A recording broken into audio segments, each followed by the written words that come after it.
1965 ವಾರ್ನ ಗೋಧಿ ಕ್ರೈಸಿಸ್ ಮತ್ತು ಗೋಧಿ ಬ್ಲ್ಯಾಕ್ ಮೇಲ್ ಇತ್ತಲ್ಲ. America was in favor of Pakistan, not India. ಸ್ವತಂತ್ರ ಬರೋದಕ್ಕೆ ಮುಂದೆಯಿಂದನೇ ಅದು ಒಂದು ಗ್ರೂಪ್ ಅಂತ ಒಂದು ಭಾರತದಲ್ಲಿತ್ತು.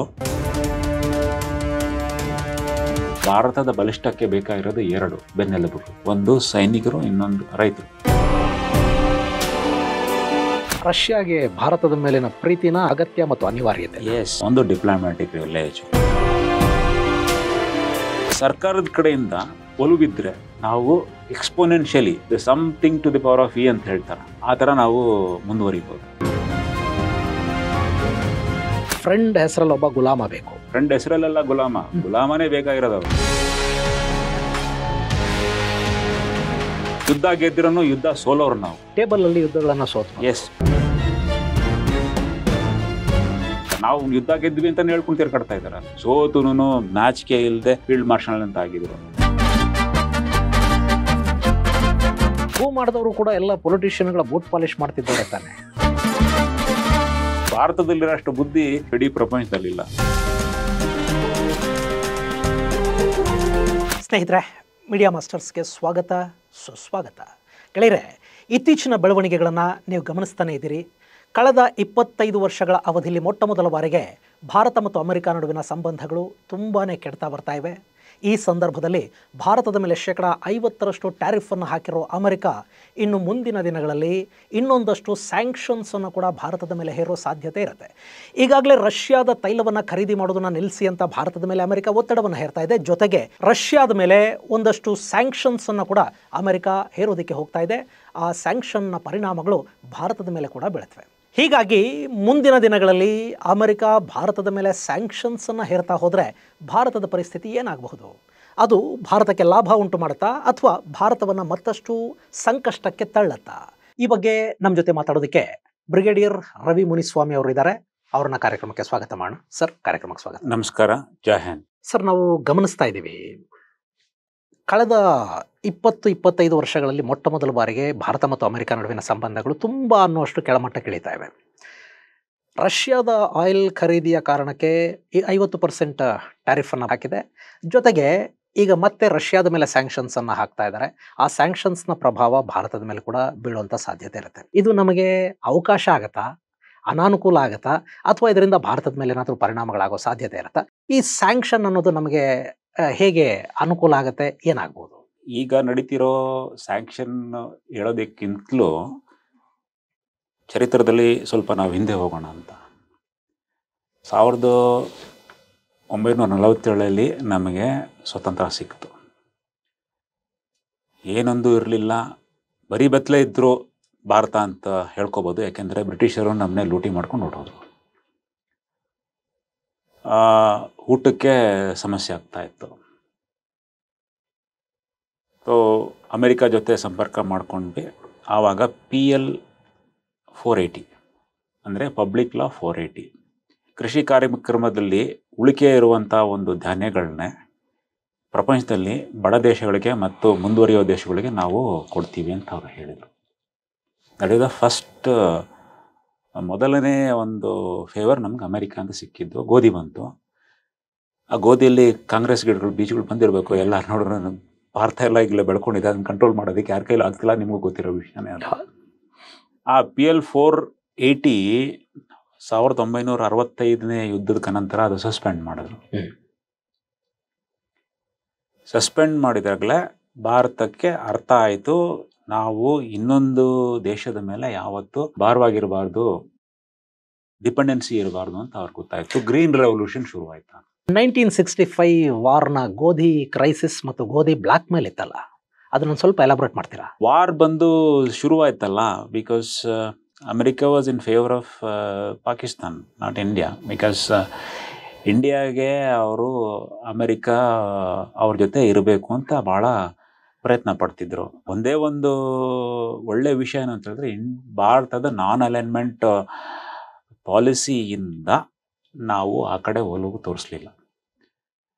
ಒಲವು ತೋರಿಸ್ತಾ ಇರೋದ್ರಿಂದ ಅವರು ಪಾಕಿಸ್ತಾನಕ್ಕೆ ಸಹಕಾರ ಶುರು ಮಾಡಿದ್ರು.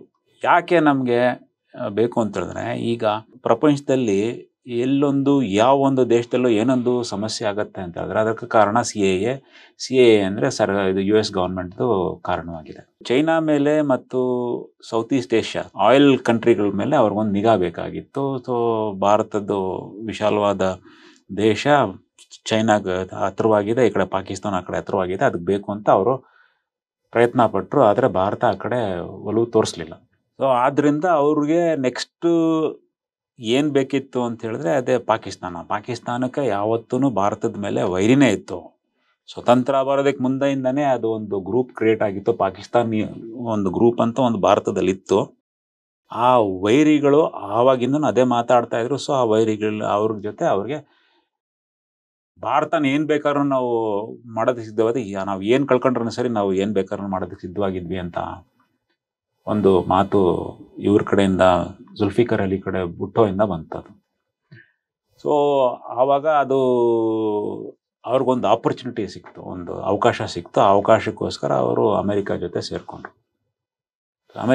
ಸೇರಿಕೊಂಡ್ರು. ಸೊ ಯುದ್ಧ ಆಯಿತು. ಯುದ್ಧದಲ್ಲಿ ಇವ್ರು ಹೋಗಿ ಜಮ್ಮು ಅಂಡ್ ಕಾಶ್ಮೀರ ನೆಡ್ಕೋಬೇಕು ಅಂತ ಪ್ರಯತ್ನ ಪಟ್ಟರು, ಅದಾಗಲಿಲ್ಲ. ಭಾರತದ ಈ ಜಯ ನೋಡಿಕೊಂಡು ಮತ್ತೆ ಭಾರತನ ಬೆಳಿಲಿಕ್ಕೆ ಬಿಡಬಾರ್ದು ಅಂತ ಹೇಳಿ ಅವ್ರಿಗೆ ಏನಾದ್ರು ಒಂದು ಮಾಡಬೇಕು ಅಂತೇಳಿ ಈ PL 480 ಒಂದು ಲಾನೇ ಅವ್ರು ಸಸ್ಪೆಂಡ್ ಮಾಡಿದ್ರು. ಹಾಗೇನೋ ನೀವು ಯುದ್ಧ ನಿಲ್ಲಿಸದೇ ಇದ್ರೆ ಗೋಧಿ ಕೊಡೋದಿಲ್ಲ ಅಂತೇಳಿ ಅಮೆರಿಕ ಬ್ಲಾಕ್ ಮೇಲ್ ಮಾಡ್ತು. ಶಾಸ್ತ್ರೀಜಿ ಒಂದು ಹೊತ್ತು ಊಟ ಮಾಡಿ ಅಂತೇಳಿ ಜನಕ್ಕೆ ಕರೆ ಕೊಟ್ಟರು. ಜೈ ಜವಾನ್ ಜೈ ಕಿಸಾನ್ ಅಂತ ಒಂದು ಸಮಯ ಬಂದಿದ್ದು ಯಾಕೆ ಅಂತ ಹೇಳೋದು, ಅದು ಘೋಷಣೆ ಮಾಡಿದ್ದೇ ಲಾಲ್ ಬಹದ್ದೂರ್ ಶಾಸ್ತ್ರಿ ಅವರು. ಅದು ಯಾಕೆ ಘೋಷಣೆ ಮಾಡಿದ್ರು ಅಂತ ಹೇಳಿದ್ರೆ ಭಾರತದ ಬಲಿಷ್ಠಕ್ಕೆ ಬೇಕಾಗಿರೋದು 2 ಬೆನ್ನೆಲುಬುಗಳು, ಒಂದು ಸೈನಿಕರು, ಇನ್ನೊಂದು ನಮ್ಮ ರೈತರು. ಅವ್ರು ನಾವು ಇದನ್ನ ನೀವು ನಿಲ್ಲಿಸ್ಲಿಲ್ಲ ಅಂದ್ರೆ ನಿಮಗೆ ಗೋಧಿ ಸಸ್ಪೆಂಡ್ ಮಾಡ್ತೀವಿ ಅಂತ ಸಸ್ಪೆಂಡ್ ಮಾಡಿಬಿಟ್ರು ಅವರು. ಅದು ಆಗೋಯ್ತದು. ಓಕೆ, ಆಗ್ಲೇ ಅವ್ರು ಹೇಳಿದ್ದು ಜೈ ಜವಾನ್ ಜೈ ಕಿಸಾನ್. ನಾವು ಸತ್ರನೂ ಸರಿ, ನಾವು ಇನ್ನೊಬ್ಬರ ಒತ್ತಡಕ್ಕೆ ನಾವು ತಲೆ ಬಾಗೋದಿಲ್ಲ ಅಂತ ಹೇಳಿದ್ರು. ಆವಾಗಲೇ ಸೈನ್ಯ ಹೋರಾಟಕ್ಕೆ ಬೇಕಾಗಿರೋದು ಊಟ ಅವ್ರು ಬಲಿಷ್ಠವಾಗಿರ್ಬೇಕು ಅಂದ್ರೆ ಊಟ ಬೇಕು. ಊಟಕ್ಕೋಸ್ಕರ ಬೇಕಾಗಿರೋದು ರೈತರು ಬೆಳೆದ್ರೆ ನಮ್ಮ ಸೈನಿಕರು ಆರೋಗ್ಯವಾಗಿರ್ತಾರೆ, ಆರೋಗ್ಯವಾಗಿದ್ರೆ ನಾವು ಚೆನ್ನಾಗಿ ಮಾತಾಡುವಂತ. ಆವಾಗಲೇ ಜೈ ಜವಾನ್ ಜೈ ಕಿಸಾನ್ ಅಂತ ಒಂದು ಮೊದಲನೇ ಬಾರಿಗೆ ಸೈನ್ಯ ಮತ್ತೆ ರೈತರನ್ನೇ ರೆಕಗ್ನೈಸ್ ಮಾಡಿದ ಒಂದು ಮಹಾ ವ್ಯಕ್ತಿ ಅಂತ ಹೇಳಿದ್ರೆ ಲಾಲ್ ಬಹದ್ದೂರ್ ಶಾಸ್ತ್ರಿ. ಕೊಡೋದಿಲ್ಲ ಅಂತ ಹೇಳಿದ್ದಲ್ಲ, ನಿಲ್ಸೇ ಬಿಟ್ರು ಅವರು. They stopped it, suspended PL 480. ಆವಾಗ ಅದು ನಮಗೆ ಭಾರತಕ್ಕೆ ಒಂದು ಜ್ಞಾನ ಬಂತು, ನಾವು ಇನ್ನೊಬ್ಬರ ಮೇಲೆ ಬಾಧ್ಯತೆ ಆಗಿದ್ದರೆ ನಾವು ಇದು ಮುಂದುವರಿಯೋಕ್ಕಾಗಲ್ಲ ಅಂತ ಹೇಳ್ಬಿಟ್ಟು ಗ್ರೀನ್ ರೆವಲ್ಯೂಷನ್ ಶುರುವಾಯಿತು. ನಮ್ಮ ಧಾನ್ಯಗಳ ಕೊರತೆಯಿಂದ ಧಾನ್ಯಗಳ ಸರ್ಪ್ಲಸ್ಸು ಅಂದರೆ ಹೆಚ್ಚಿಗಾಗಿ ವಿದೇಶಕ್ಕೆ ನಾವು ಕಳಿಸೋಂಥ ಒಂದು ದೇಶ ಆಯಿತು ಅದು. That is the first I opening of development of India. Management principles ಹೋದ್ರೆ ಮ್ಯಾನೇಜ್ಮೆಂಟ್ ಬೈ ಕ್ರಿಟಿಸಿಸಮ್ ಅಂತ ಒಂದು ಹೇಳ್ತಾರೆ. ಪ್ರತಿಯೊಂದು ಸಮಸ್ಯೆ ಒಂದು ಹೊಸ ದಿಕ್ಕು ತೋರಿಸುತ್ತೆ. ಅದು ನಿಮ್ಗೆ ಎಗೇನ್ಸ್ಟ್ ಆಗೇ ಇರ್ಬೋದು, ನಿಮ್ಮ ಮನಸ್ಸಿನ ಶಾಂತಿಯನ್ನು ಹಾಳು ಮಾಡುವಂತ ಒಂದು ಸಮಸ್ಯೆ ಇರ್ಬೋದು. ಬಟ್ ಅದು ಸ್ವಲ್ಪ ನಾವು ನಿಂತ್ಕೊಂಡು ಯೋಚನೆ ಮಾಡಿದರೆ ಹೊಸ ಒಂದು ಆಲೋಚನೆ ಬರುತ್ತೆ. ಭಾರತದಲ್ಲಿ ಇನ್ಫ್ಯಾಕ್ಟ್ ನಾವು ಹೇಳೋದಿಕ್ಕೆ ಹೋದ್ರೆ ಅಮೆರಿಕ ಬೆಳವಣಿಗೆ ಅದು ಅವ್ರು ಬೆಳಿಬೇಕು ಅಂತ ಬೆಳೆದವರು. ಓಕೆ, ಆದರೆ ನಮ್ಮ ಭಾರತ ಬೆಳೆದಿದ್ದು ಯಾವಾಗ ಅಂತ ಹೇಳಿದ್ರೆ ನಮ್ಮ ಮೇಲೆ ಯಾವಾಗ ಈ ಒತ್ತಡಗಳು ಬರೋದಕ್ಕೆ ಶುರು ಆಯಿತು, ಆ ಒತ್ತಡನೇ ಎದುರಿಸಿ ನಿಂತ್ಕೊಂಡು ಬೆಳೆದಿರೋ ದೇಶ ಇದು ಭಾರತ ದೇಶ. ಬ್ಲೆಸ್ಸಿಂಗ್ಸ್ ಇನ್ ಡಿಸ್ಗೈಸ್ ಅಂತ ಹೇಳ್ತೀವಲ್ಲ, ಆ ಥರ ಭಾರತದ ಜನರು ಏನಂದರೆ ತಿನ್ನೋದಕ್ಕೆ ಊಟ, ಮಲ್ಕೊಳಕ್ಕೆ ನಿದ್ರೆ, ಒಂದು 4-5 ಜನ ಜೊತೆ ಮಾತಾಡ್ಕೊಂಡು ಇದ್ಬಿಟ್ರೆ ಅವ್ರಿಗೆ ಅದೇ ಒಂದು ದೊಡ್ಡ ಸಂತೋಷ. ಲೈಫ್ ಮುಗ್ದೋಯ್ತು ಅಂತ ಹೇಳ್ಬಿಟ್ಟು. ನಮ್ಮ ಭಾರತದಲ್ಲಿರುವಂಥ ಒಂದು ಸಂಸ್ಕೃತಿ, ನಮ್ಮ ಭಾರತದಲ್ಲಿರುವಂಥ ಒಂದು ಯೋಚನೆಗಳ ಬಗ್ಗೆ ನಾವು ಯಾರೂ ಯೋಚನೆ ಮಾಡಲಿಲ್ಲ. ನಮ್ಮ ಪುರಾತನ ಕಾಲದಲ್ಲಿ ನಮ್ಮ ವೇದಗಳಲ್ಲಿ, ಸಂಸ್ಕೃತಿಗಳಲ್ಲೆಲ್ಲ ಓದಿದರೆ ಬೇಕಾದಷ್ಟು ಇದ್ರ ಬಗ್ಗೆ ಇಲ್ಲಿ ಪ್ರಪಂಚದಲ್ಲಿ ಎಲ್ಲ ಕಡೆ ನಡೆಯೋ ವಿಷಯಗಳಲ್ಲೂ ನಮ್ಮ ಸಂಸ್ಕೃತಿಗಳಲ್ಲಿ ಹೇಳಿದೆ, ವೇದಗಳಲ್ಲಿ ಹೇಳಿದೆ. ಪರಮಾಣು ಲೆವೆಲ್ಗೂ ಹೋಗಿದೆ, ಓದಿದರೆ. ಈವನ್ ದಿಸ್ ಪೈಥಾಗರಸ್ ಥಿಯರಮ್ ಅಂತ ಹೇಳ್ತಾರಲ್ಲ, ತಮಿಳಲ್ಲಿ ಒಂದು ಇದೆ, 10 times ದಟ್ ಇದು ಹೈಪಾಟ್ನೂಸ್ - 2.5 times ಅಂತ ಹೇಳಿದರೆ ನಿಮಗೆ ಅದು ಬೇಸ್ ಮಾಡ್ಕೊಂಡ್ರೆ ಹೈಪಾಟ್ನೂಸ್ ಬರುತ್ತೆ. ಅದು ಪೈಥಾಗರಸ್ ಬಂದು ಇಲ್ಲಿ ಓದ್ಬಿಟ್ಟು ಹೋದ್ರು ಅಂತ ಹೇಳ್ತಾರೆ. ಅದ್ರ ಬಗ್ಗೆ ನಾನು ಜಾಸ್ತಿ ಚರ್ಚೆ ಮಾಡೋಕ್ಕೆ ಹೋಗಲ್ಲ. ಬಟ್ ಈ ಥರ ಬೇಕಾದಷ್ಟಿದೆ. ನಾವು ಓದಿದ್ದು ಕನ್ನಡ, ಮಾತೃಭಾಷೆ ಕನ್ನಡ, ಓದಿದ್ದು ತಮಿಳು. ವಿಜ್ಞಾನನ ತಿಳಿದ ನಮ್ಮ ಭಾರತೀಯರು ಅಂತ ನಮಗೆ ಒಂದು ಲೆಸನ್ ಇತ್ತು. ಸ್ಕೂಲಲ್ಲಿ ಇರಬೇಕಾದ್ರೆ. ಆ ಥರ ಬೇಕಾದಷ್ಟಿದೆ. ನಾವು ಪ್ರಯತ್ನ ಪಟ್ಟಿಲ್ಲ ಅದನ್ನು ಒಳಗಡೆ ಡೀಪಾಗಿ ಹೋಗೋದಕ್ಕೆ. ಬಟ್ ನಾವು ಶಾಂತಿಯಾಗಿ ಬಲಿಷ್ಠವಾಗಿ ಏನು ಬೇಕಾದ್ರೆ ಏನು ಬೇಕು ಮನುಷ್ಯನಿಗೆ ಏನು ಬೇಕು, ಊಟ ಬೇಕು, ಆಮೇಲೆ ಮಲ್ಕೊಳ್ಳೋಕೆ ಜಾಗ ಬೇಕು, ರೋಟಿ ಕಪಡ ಮಕಾನ್ ಅದಿದ್ರೆ ಬೇಕಾದಷ್ಟು ಆಯ್ತಲ್ವಾ. ಅದೇ ಈಗ ಯುರೋಪಿಯನ್ ಕಂಟ್ರೀಸು ಮತ್ತು ಅಮೆರಿಕನ್ ಕಂಟ್ರೀಸ್ ಎಲ್ಲ ನೋಡಿದರೆ ಅವರು ಯುದ್ಧದಲ್ಲೇ ಮುಗಿದವರು. ನಾವು ಯುದ್ಧದಲ್ಲೇ ಮುಗಿದವರು ಇದ್ರೂ ನಾವು ಜಾಸ್ತಿ ಅದ್ರ ಬಗ್ಗೆ ತಲೆ ಕೆಡಿಸ್ಕೊಳಕ್ಕೆ ಹೋಗಿಲ್ಲ. ಆ 2ನೇ ವಿಶ್ವ ಯುದ್ಧ ಮುಗಿದ ಮೇಲೆ ತಮಗೆ ಇರುವಂಥ ಆ ಜ್ಞಾನಗಳನ್ನೆಲ್ಲ ಅಪ್ಲೈ ಮಾಡಿ ಅವರು ತಮ್ಮ ದೇಶನ ಡೆವಲಪ್ ಮಾಡ್ಕೊಂಡ್ರು. ಆದರೆ ನಾವು ಇದನ್ನೇ ನಮ್ಗೆ ಸ್ವತಂತ್ರ ಬಂದಮೇಲೆ ಅದನ್ನು ನಾವು ಪ್ರಯತ್ನ ಪಟ್ಟಿಲ್ಲ. ಸ್ವತಂತ್ರದ ಮುಂದೆ ನಾವೊಂದು ಭಾಳ ಹಣವಂತರ ದೇಶವಾಗಿದ್ವಿ, ಉಪಯೋಗಿಸ್ಕೊಂಡಿಲ್ಲ. ಬಟ್ ನಮ್ಗೆ ಯಾವಾಗ ಈ ಒತ್ತಡ ಬರೋಕ್ಕೆ ಶುರು ಮಾಡುತ್ತೋ, ಈಗಲೇ integrated might guided missile development programme, nuclear programme ಅಂತ ಸಾಕಷ್ಟಿದೆ. ಯಾವಾಗ ನಮ್ಗೆ ಸ್ಯಾಂಕ್ಷನ್ ಹಾಕಿದ್ರು ಆವಾಗ ನಮಗೆ ಕಣ್ಣು ತೆರಿತಾ ಇದ್ವಿ. ಟ್ಯಾರಿಫ್ ಸ್ಯಾಂಕ್ಷನ್ ಇದೆ, ಇದು ಒಂದು ಹೊಸ ದಿಶೆಯಲ್ಲಿ ಹೋಗುತ್ತೆ ಅಂತ ನನಗೊಂದು ಭಾಳ ನಂಬಿಕೆ ಇದೆ. ಯಾಕೆಂದರೆ ಸಮಸ್ಯೆ ಬಂದರೆ ಅದಕ್ಕೆ ಪರಿಹಾರ ಹುಡುಕೋದ್ರಲ್ಲಿ ಭಾರತೀಯರನ್ನ ಮೀರೋರು ಈ ಪ್ರಪಂಚದಲ್ಲಿ ಯಾರೂ ಇಲ್ಲ. 1998ರ ಪೋಖ್ರಾನ್ 2 ಆದಮೇಲೂ ಕೂಡ ದೊಡ್ಡ ಮಟ್ಟದ ಸ್ಯಾಂಕ್ಷನ್ಸ್ ಭಾರತದ ಮೇಲೆ ಬಿತ್ತು, ಬೇಕಾದಷ್ಟು ಸ್ಯಾಂಕ್ಷನ್ಸ್ ಬಂತು. ಸೊ ಅದನ್ನು ಹೇಗೆ ದಾಟೋದಕ್ಕೆ ಸಾಧ್ಯ ಆಯಿತು ಭಾರತಕ್ಕೆ? ಈಗ ನ್ಯೂಕ್ಲಿಯರ್ ಸಪ್ಲೈಯರ್ಸ್ ಗ್ರೂಪು 48 ದೇಶಗಳು, ಅದಕ್ಕೆ ಮುಂದೆನೂ ಬೇಕಾದಷ್ಟಿದೆ. ಅದನ್ನು ಎಲ್ಲ ನಾವು ಕನೆಕ್ಟ್ ಮಾಡಬೇಕಾಗತ್ತೆ. MTCR ಮಿಸೈಲ್ ಟೆಕ್ನಾಲಜಿ ಕಂಟ್ರೋಲ್ ಅಂತ ಒಂದು ಬಂತು. ಪೋಖ್ರಾನ್ 1ನಲ್ಲೂ ಈ ನಿರ್ಬಂಧಗಳು ಬಂತು. ಓಕೆ, ಅದನ್ನೇ ಹೆಂಗೆ ಇದು ಮಾಡಿದ್ರೆ ಒಂದು ಸಣ್ಣ ನಿಮಗೆ ಉದಾಹರಣೆ ನಾನು ನಿಮಗೆ ಕೊಡ್ತೀನಿ. ಏನಂತ ಹೇಳಿದ್ರೆ, ಈ ಮಿಸೈಲ್ ಟೆಕ್ನಾಲಜಿ ಕಂಟ್ರೋಲ್ ರಿಜಿಮಲ್ಲಿ ಸ್ಪೇಸಲ್ಲಿ ಡೆವಲಪ್ ಆಗ್ತಾ ಇದ್ರು ಅವಾಗ. ನಾವು first APJ Abdul Kalam SLV-1 ಶುರುವಾಯಿತು. SLV-3 ಸಕ್ಸಸ್ಫುಲ್ಲಾಗಿ ಲಾಂಚ್ ಆಯಿತು. ಲಾಂಚ್ ಆದಮೇಲೆ ಈ ಸ್ಪೇಸ್ಗೆ ಹೋಗುತ್ತಲ್ಲ ರಾಕೆಟು, ಆ ರಾಕೆಟ್ನೇ ನಾವು ಮಿಸೈಲ್ಸ್ ಆಗಿ ಉಪಯೋಗ ಮಾಡೋದು. What is the difference between A rocket, ಒಂದು ರಾಕೆಟು ಮತ್ತು ಒಂದು ಕ್ಷಿಪಣಿ ಮಧ್ಯೆ ಏನು ವ್ಯತ್ಯಾಸ ಅಂತ ಹೇಳಿದ್ರೆ, ರಾಕೆಟ್ ಬಂದು ತಗೊಂಡೋಗಿ ಭವ್ಯಾಕಾಶದಲ್ಲಿ ನಮ್ಮ ಒಂದು ಉಪಗ್ರಹವನ್ನು ಯಾವ ಆರ್ಬಿಟಲ್ ಅದನ್ನು ಪ್ಲೇಸ್ ಮಾಡಬೇಕು ಅನ್ನೋದು ಒಂದಿದೆ.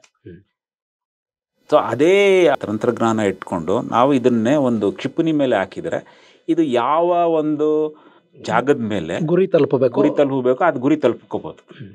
ಆವಾಗ ಎಷ್ಟಿತ್ತು ಅಂದರೆ circular error probability of 100 meters. Circular error probability ಅಂದರೆ ಒಂದು ಕ್ಷಿಪಣಿ ಹೊಡೆದರೆ ಆ 100 meter ಒಳಗಡೆ ಬೀಳುತ್ತೆ ಅಂತ ಒಂದು ಗ್ಯಾರಂಟಿ ಕೊಡ್ತಾಯಿದ್ರು.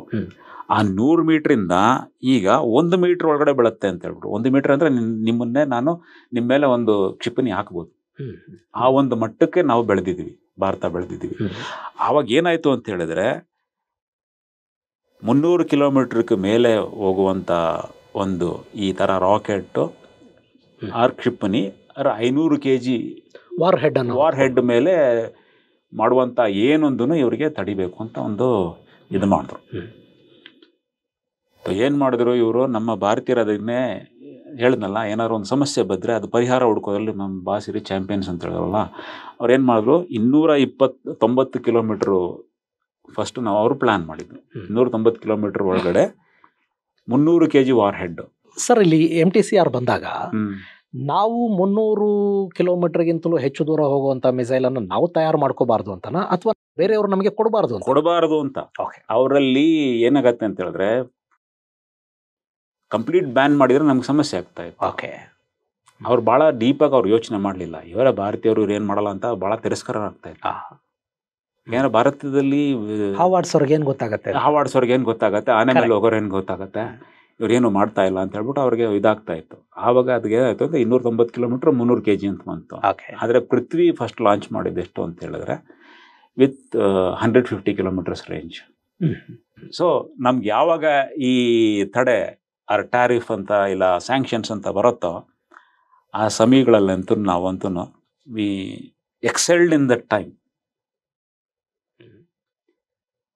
ವೆನ್ ದೆರ್ ಇಸ್ ಇದು ಯಾವಾಗ ಎಲ್ಲಿ ತಡೆ ಇರುತ್ತೋ ಆ ತಡೆನ ಹೆಂಗೆ ಮೀರಿಸ್ಬೇಕು ಅಂತ ಆ ರೂಲ್ ವೈಲೇಷನ್ಸು ನೋಡಬೇಕು. ನೀವು ಟ್ರಾಫಿಕಲ್ಲಿ ರೋಡಲ್ಲಿ ನೋಡ್ತೀರ ನೀವು. ಕರೆಕ್ಟ್.